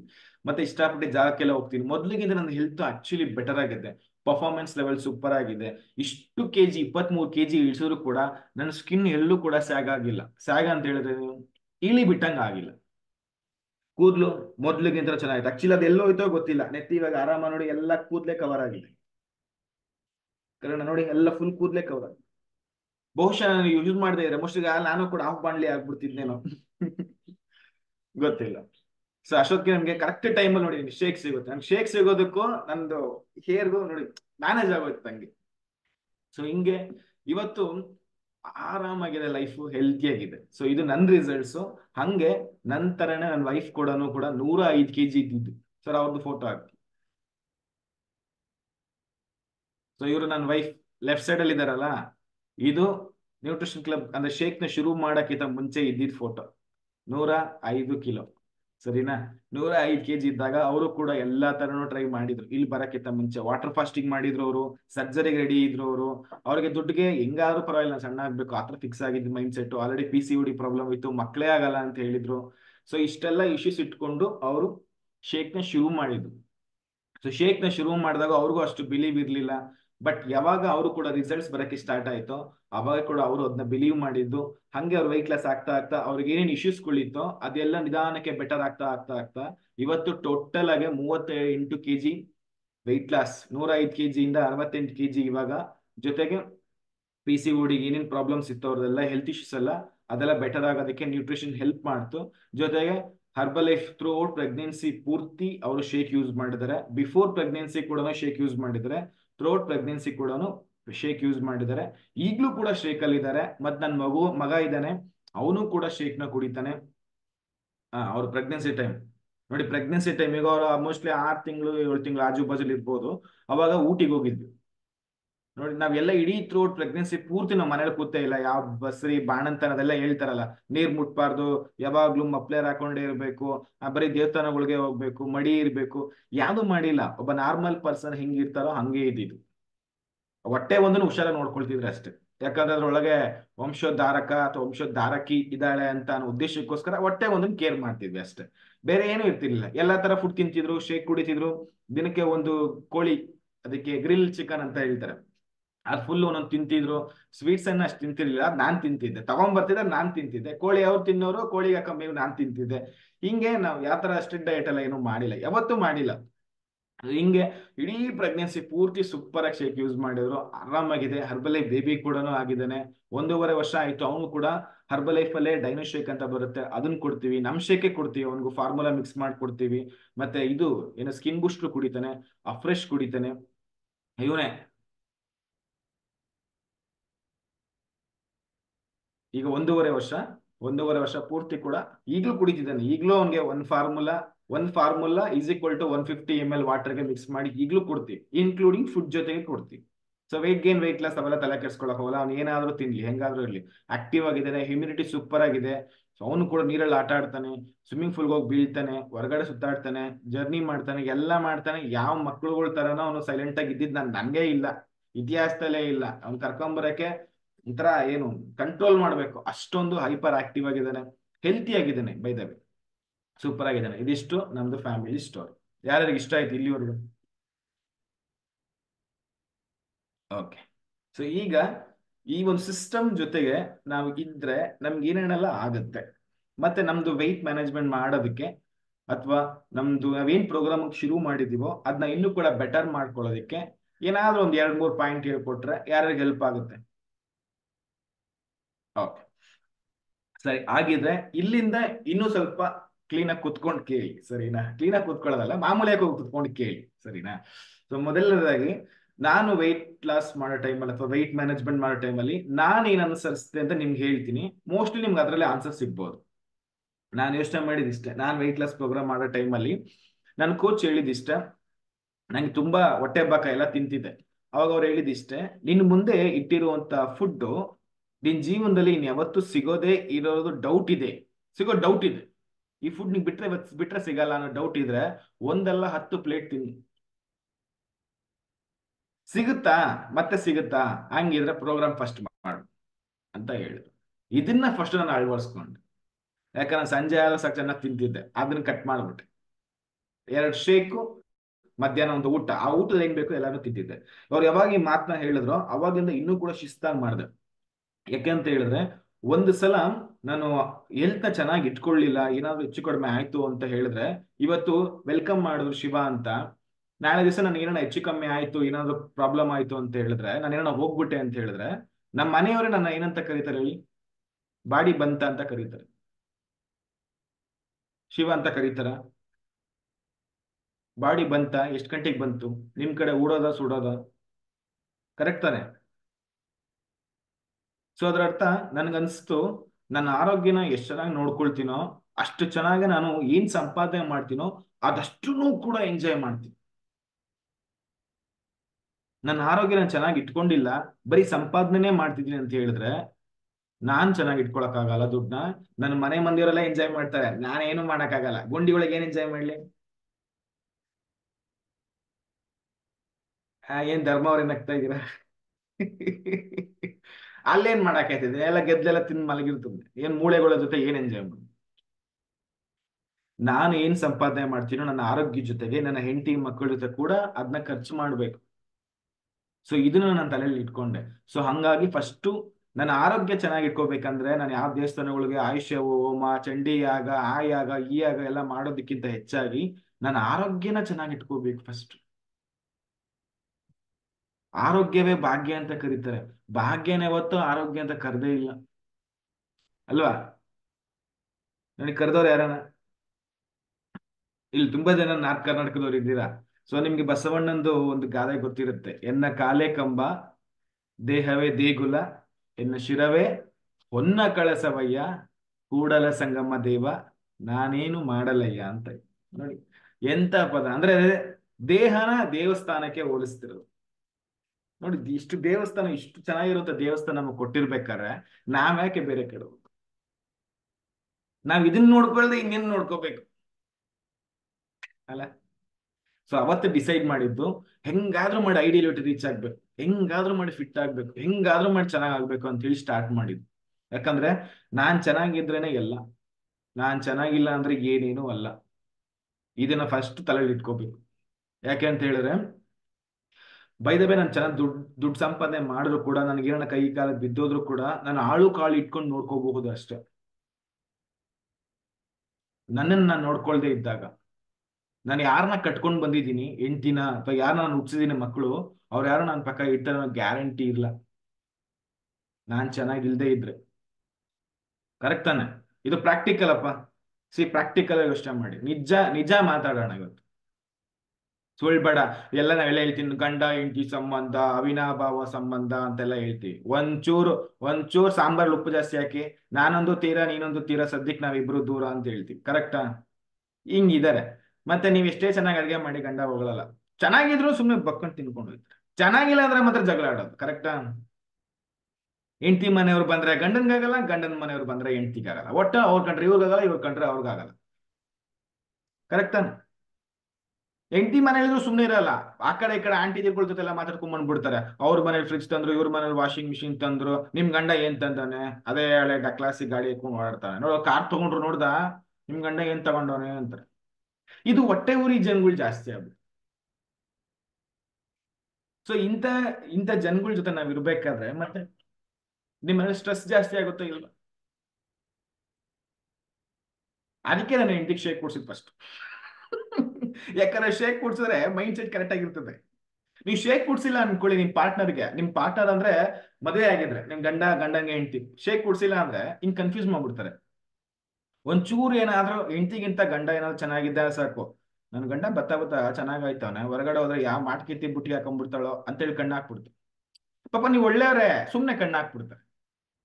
ಹೆಂಡತಿನೂ ಅಷ್ಟೇ, ಗಂಡ ಕುಡಿದೆ ಹೆಂಡತಿ ಕುಡಿತಿರ್ಲಿ, ನನ್ನ ಹೆಂಡತಿ ಏನೋ ಬತ್ತ ಚೆನ್ನಾಗಾಯ್ತಾವಳೆ, ಏನ್ ಕುಡಿತಾವಳ ಏನೋ ಹಿಂಗಾಯ್ತಾವಳೆ, ಮೇಲೆ ಕಣ್ಣಿಟ್ಟಿರ್ಬೇಕಪ್ಪ ಅಂತ. ಗೊತ್ತೋ ಹಿಂದೆ ಸ್ಕೂಟರ್ ಪಾಲ ಮಾಡ್ಕೊಂಡು ಬಂದ್ಬಿಡ್ತಾರೆ ಹುಷಾರಾಗ. ಸೊ ಆತರ ಇವಾಗ ಆಗ್ಬಿಟ್ಟಿದ್ದೆ. ಅವಾಗ ಏನಾಗುತ್ತೆ ಗೊತ್ತಾ, ಸಂಬಂಧದಲ್ಲಿ ಬಿರುಕು ಬೀಳುತ್ತೆ. ಸೊ ಅದಕ್ಕೆ ಇನ್ನು ಯಾರು ನಿಮ್ ಪಾರ್ಟ್ನರ್ ಶೇಕ್ ಕುಡಿದಿಲ್ವೋ ಫಸ್ಟ್ ನೀವ್ ಹಾಕ್ಬಿಡಿ, ಇಲ್ಲಾಂದ್ರೆ ಅವರೇ ಫಸ್ಟ್ ನೆಗೆಟಿವ್ ಹೇಳೋದು. ಮತ್ತೆ ನಿಮ್ ಮದುವೆ ಆಗಿಲ್ವಾ ವರಿ ಮಾಡಕ್ ಹೋಗ್ಬಿಡಿ. ಆಕಾಶ್ ಅಂತ ಇಲ್ಲಿದ್ದಾರೆ, ಅವ್ರ ಮದುವೆ ಆಗಿದಿಲ್ಲ ಗೊತ್ತಿಲ್ಲ, ನನಗಂತೂ ಗೊತ್ತಿಲ್ಲ, ಆಗಿಲ್ಲ ಅಂತ ಅನ್ಕೊಂಡು ಹೇಳ್ತೀನಿ. ಆಗಿಲ್ಲ ಅಂದ್ರೆ ನಿಮ್ ಪೇರೆಂಟ್ಸ್ ಹಾಕ್ಬಿಡಿ. ಇದೆಲ್ಲ ಯಾಕೋ ಚೆನ್ನಾಗಿ ತಿನ್ಕೊಂಡ್ಕೊಂಡು ಗುಂಡಾಗಿದ್ದೆ, ಇವೆಲ್ಲ ಯಾಕೆ ಬೇಕು ಅಂದ್ಬಿಟ್ಟು ಅವರೇ ಫಸ್ಟ್ ಹಾಕ್ಬಿಡ್ತಾರೆ, ನಿಜವಲ್ಲ ಹುಳ ಹಾಕ್ಬಿಡ್ತಾರೆ. ಆಮೇಲೆ ನೀವು ಶೇಕ್ ಕುಡಿತಿದ್ರೆ ಅನ್ಕೊಳ್ಳಿ, ಏನೋ ಸ್ವಲ್ಪ ಚೆನ್ನಾಗದೆ ಅಂತ ಅನ್ಕೊಳ್ಳಿ, ನಿಮ್ ಫ್ರೆಂಡ್ಸ್ ಕೇಳಕ್ ಶುರು ಮಾಡ್ತಾರೆ, ಏನೋ ಆನಂದ ಏನೋ ಮಾಡ್ತಿದ್ಯಾ, ಹಿಂಗಾಗ್ಬಿಟ್ಟಿದ್ಯಾ ಅಂತ ಕೇಳ್ತಾರೆ. ನೀವ್ ಹೇಳ್ತೀರಾ, ನೀವ್ ನಿಜ ಹೇಳ್ತೀರಾ, ಏನೋ ಬರ್ಬೋದೇನೋ, ಇವ್ರು ಶೇಕ್ ಶುರು ಮಾಡ್ಬೋದೇನೋ, ಇವ್ರು ಚೆನ್ನಾಗ ನಿಜ ಹೇಳ್ತೀರಾ, ಶೇಕ ಅರ್ಬಲ್ ಇವ್ವಾ, ಅರ್ಬಲ್ ತಗೊಂಡ್ ನಮ್ ಚಿಕ್ಕಪ್ಪ ಸತ್ತೋಗ್ಬಿಟ್ಟ ಕಣೆ ಅನ್ಬಿಡ್ತು. ಸತ್ತಿರಲ್ಲ, ಸುಮ್ನೆ ರೀಲ್ ಬಿಡೋದು. ಅಯ್ಯೋ ಅದನ್ನ ತಗೋತಿದ್ಯಾ, ತಗೊಂಡಾಗ ಚೆನ್ನಾಗಿರ್ತದೆ, ಆಮೇಲೆ ನೋಡು ಒಳಗೆ ಮೂಳೆ ಹಂಗಂಗೆ ಹೋಗ್ಬಿಡ್ತದೆ, ಹಂಗೆ ಕಿಡ್ನಿ ಇತ್ತು ಹಂಗೆ ಬೈಕ್ ಬಂದ್ಬಿಡ್ತದೆ, ಹಿಂಗೆಲ್ಲ ಹೇಳ್ಬಿಟ್ಟು ಹೃದಯ ಹಂಗೆ ಒಂದ್ ಕಡೆ ನಿಂತೋಗ್ಬಿಡ್ತದೆ ಹೃದಯ. ತಗೋಬೇಡ, ಸೈಡ್ ಎಫೆಕ್ಟ್ಸ್ ಆಗ್ಬಿಡ್ತದೆ. ಯಾರ್ಯಾರಿಗೆ ಹಿಂಗೆ ಹೇಳಿದ್ದೀರಾ? ಈಗ ಕೇಳಿದ್ದೀರಾ? ಹೋಗ್ಲಿ, ನೀವು ಹೇಳಿರಲ್ಲ ಬೈ ದ ವೇ, ಇಲ್ಲೆಲ್ಲ ಶೇಕ್ ಕುಡಿತೀರಾ, ಯಾರು ಹೇಳಕ್ ಹೋಗಲ್ಲ, ಬಟ್ ಕೇಳಿರ್ತೀರಾ. ಕರೆಕ್ಟಾ? ಯಾರ ಕೈ ಹಿಂಗಂದ್ರೆ ನೋಡೋಣ, ಕೇಳಿದ್ದೀರಾ? ಏನಾದ್ರು ಒಂದು ನೆಗೆಟಿವ್ ಕೇಳಿರ್ತೀರಾ? ಆಲ್ಮೋಸ್ಟ್ ಇದಕ್ಕೆ ತುಂಬಾ ಜನ ಕೈ ಎತ್ತಿದ್ದೀರಾ. ಯೋಚನೆ ಮಾಡಿ, ₹100 ಲಂಚ ತಗೊಳ್ಳೋಂಥವ್ನು ವಿಡಿಯೋ ಫೋಟೋ ಅಥವಾ ಇನ್ಫಾರ್ಮೇಶನ್ ಈಚೆ ಬಂತು ಅಂದ್ರೆ ನೆಕ್ಸ್ಟ್ ಡೇ ಅವನ ಏನಾಗಿರ್ತಾನೆ? ₹100 ಲಂಚ ತಗೊಂಡಿರುವಂತ ಅಧಿಕಾರಿ ನೆಕ್ಸ್ಟ್ ಡೇ ಸಸ್ಪೆಂಡ್ ಆಗಿರ್ತಾನೆ. ಕರೆಕ್ಟಾ? ಅಂತದ್ರಲ್ಲಿ ಇದನ್ನ ತಗೊಂಡು ಏನಾದ್ರು ಹೆಚ್ಚು ಕಮ್ಮಿ ಆದ್ರೆ ಬಿಡ್ತದ ಗೌರ್ಮೆಂಟ್? ಮತ್ತೆ ಪೇಪರ್ ಅಲ್ಲಿ ಬರುತ್ತೆ, ಟಿವಿಲಿ ಬರುತ್ತೆ, ಅದ್ರಲ್ಲಿ ಬರುತ್ತೆ, ಇದ್ರಲ್ಲಿ ಬರುತ್ತೆ, ಆಕ್ಷನ್ ತಗೋಬೇಕಲ್ಲ. ಯಾಕೆ ತಗೊಳಲ್ಲ ಅಂತ ಹೇಳಿದ್ರೆ ಅದೆಲ್ಲ ಕಲ್ಪನೆಗಳಷ್ಟೆ. ಅದೇ ಇವಾಗ ಹೇಳಿದ್ನಲ್ಲ, ಗಂಡ ಹೆಂಡತಿ, ಹೆಂಡತಿ ಗಂಡ, ಹಂಗೆ ಆಕ್ಚುಲ್ ಫ್ಯಾಕ್ಟ್ ಬೇರೆ ಇರ್ತದೆ. ಗಂಡಂಗೆ ಹೆಂಡತಿ ಬಿಟ್ರೆ ದಿಕ್ಕಿಲ್ಲ, ಹೆಂಡತಿ ಗಂಡ ಬಿಟ್ರೆ ದಿಕ್ಕಿಲ್ಲ. ಅದೇನೋ ಹೇಳ್ತಾರ ಗಾದೆ ಇದೆಯಲ್ಲ, ಜ ಅದೇನೋ ಉಂಡು ಮಲಗೋವರೆಗೂ ಉಂಡು ಬೆಳಗ್ಗೆಲ್ಲ ಜಗಳ ಆಡೋರು ಉಂಡು ಮಲಗೋವರೆಗೂ ಮಾತ್ರ ಅಂತ. ಹಂಗೆ ಅಷ್ಟೆ, ಇದು ಹಂಗೆ ಮಿತ್ ಅಷ್ಟೇ ಇದೆ. ಸೊ ಅದಕ್ಕೆ ನಿಮ್ಮ ಮನೇಲಿ ಯಾರಿಗೂ ಶೇಕ್ ಕುಡಿತಿಲ್ವೋ ಫಸ್ಟ್ ಅವ್ರಿಗೆ ಶೇಕ್ ಕೊಟ್ಬಿಡಿ, ಅದು ಬೆಸ್ಟ್ ಆಪ್ಷನ್. ಇದು ಫಸ್ಟ್ ಮಾಡಿ.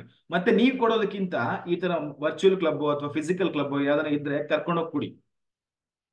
ನಿಮ್ ಕೋಚು ನೀವೀಗ ಕೇಳ್ದೆ ಇರೋ ಮಾತುಗಳನ್ನ ಅವರು ಹೇಳ್ಬಿಡ್ತಾರೆ ಎಷ್ಟು ಸಲ.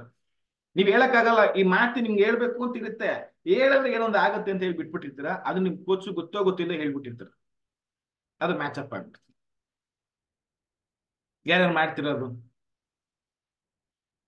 ಫಸ್ಟ್ ನಿಮ್ ಫ್ಯಾಮಿಲಿ ಮೆಂಬರ್ಸ್ ಹಾಕ್ತೀವಿ. ದಿವ್ಯಾ ಅವ್ರೆ ನೀವು ಮಾಡಲ್ವಾ? ಹಾ, ಅನ್ಬೇಕು, ನಾನು ನೋಡ್ತಾ ಇದ್ದೀನಿ ನಿಮ್ಮನ್ನೆಲ್ಲ. ನೀವು ನನ್ನ ನೋಡ್ತಿದ್ದೀರಲ್ವೋ ಗೊತ್ತಿಲ್ಲ, ನಾನ್ ನಿಮ್ಮನ್ನ ನೋಡ್ತಾ ಇದ್ದೀನಿ. ಏನ್ ಉಮೇಶ್ ಅವರೇ, ಉಮೇಶ್ ಮಲ್ಲೂರ್ ಅವರೇ ಪೆನ್ ಹಿಡ್ಕೊಂಡಿದ್ದೀರ, ಅದ್ ಏನ್ ಬರ್ಕೊಂಡ್ರೆ ಏನೋ. ಅವಳನ್ನ ಪೆನ್ ಹಿಡ್ಕೊಂಡು ಅಲ್ಲಾಡಿಸ್ತಾ ಇದ್ದೀರಾ, ಅದ್ ಏನ್ ಬರ್ಕೊಂಡ್ರೆ ಏನೋ ಗೊತ್ತಿಲ್ಲ. ಅವ್ರ ಮದ್ವೆನೇ ಆಗಿಲ್ಲ ಶಿವ, 3 ಜನನು ಅಲ್ಲಿರೋರು. ಗೊತ್ತಾಯ್ತು, ಮದ್ವೆ ಆಗಿದ್ದವ್ರೆ ಹಿಂಗ್ ಕೂತ್ಕೊಳ್ಳೋದು ಪೆನ್ ಹಿಡ್ಕೊಂಡು ಬೆಳಗ್ಗೆ ಬೆಳಗ್ಗೆ. ಓಕೆ. ಅಬ್ಬ ಯಾರು ಬೇಜಾರ್ ಮಾಡ್ಕೋಬೇಡಿ, ನಾನು ಮಾತಾಡೋದೇ ಹಂಗೆ, ಸೀರಿಯಸ್ ಆಗಿ ಮಾತಾಡಕ್ ಬರಲ್ಲ. ಯಾಕೆ ಗೊತ್ತಾ, ನಾವು ಎಷ್ಟು ದಿವಸ ಭೂಮಿ ಮೇಲೆ ಇರ್ತೀವೋ ನಮ್ಗೆ ಗೊತ್ತಿಲ್ಲ, ಸರಿನಾ? ಯಾವಾಗ ಹೆಂಗ್ ಬರುತ್ತೋ ಗೊತ್ತಿಲ್ಲ. ನಿಮ್ಗೆಲ್ಲ ಈ 3-4 ವರ್ಷದಿಂದ ಗೊತ್ತಿದೆ ಸಾವೆಲ್ಲ ಹೆಂಗ್ ಬರುತ್ತೆ ಅಂತ ಗೊತ್ತಿದೆ. ಸೊ ಇರೋಷ್ಟು ಸಹ ಇರ್ತೀವಿ, ಖುಷಿಯಾಗಿರ್ಬೇಕು, ಆರೋಗ್ಯವಾಗಿರ್ಬೇಕು, ಚೆನ್ನಾಗಿರ್ಬೇಕು. ನಮ್ಮಿಂದ 4 ಜನ ನಗ್ಬೇಕು, ನಮ್ಮಿಂದ 4 ಜನ ಕಷ್ಟ ಪಡ್ತಾರಲ್ಲೋ ಗೊತ್ತಿಲ್ಲ, ಸುಖ ಪಡ್ಲಿ ಅನ್ನೋ ಪರವಾಗಿಲ್ಲ, ಅಟ್ಲೀಸ್ಟ್ ಅವ್ರು ತೊಂದರೆ ಕೊಡ್ದಂಗೆ ನೋಡ್ಕೊ. ಅದನ್ನೇ ಮಾರ್ಕ್ಯೂಸ್ ಹೇಳಿರೋದು, ಹ್ಯಾಪಿಯರ್ ಅಂಡ್ ಹೆಲ್ದಿಯರ್ ಅಂತ ಹೇಳಿರೋದು.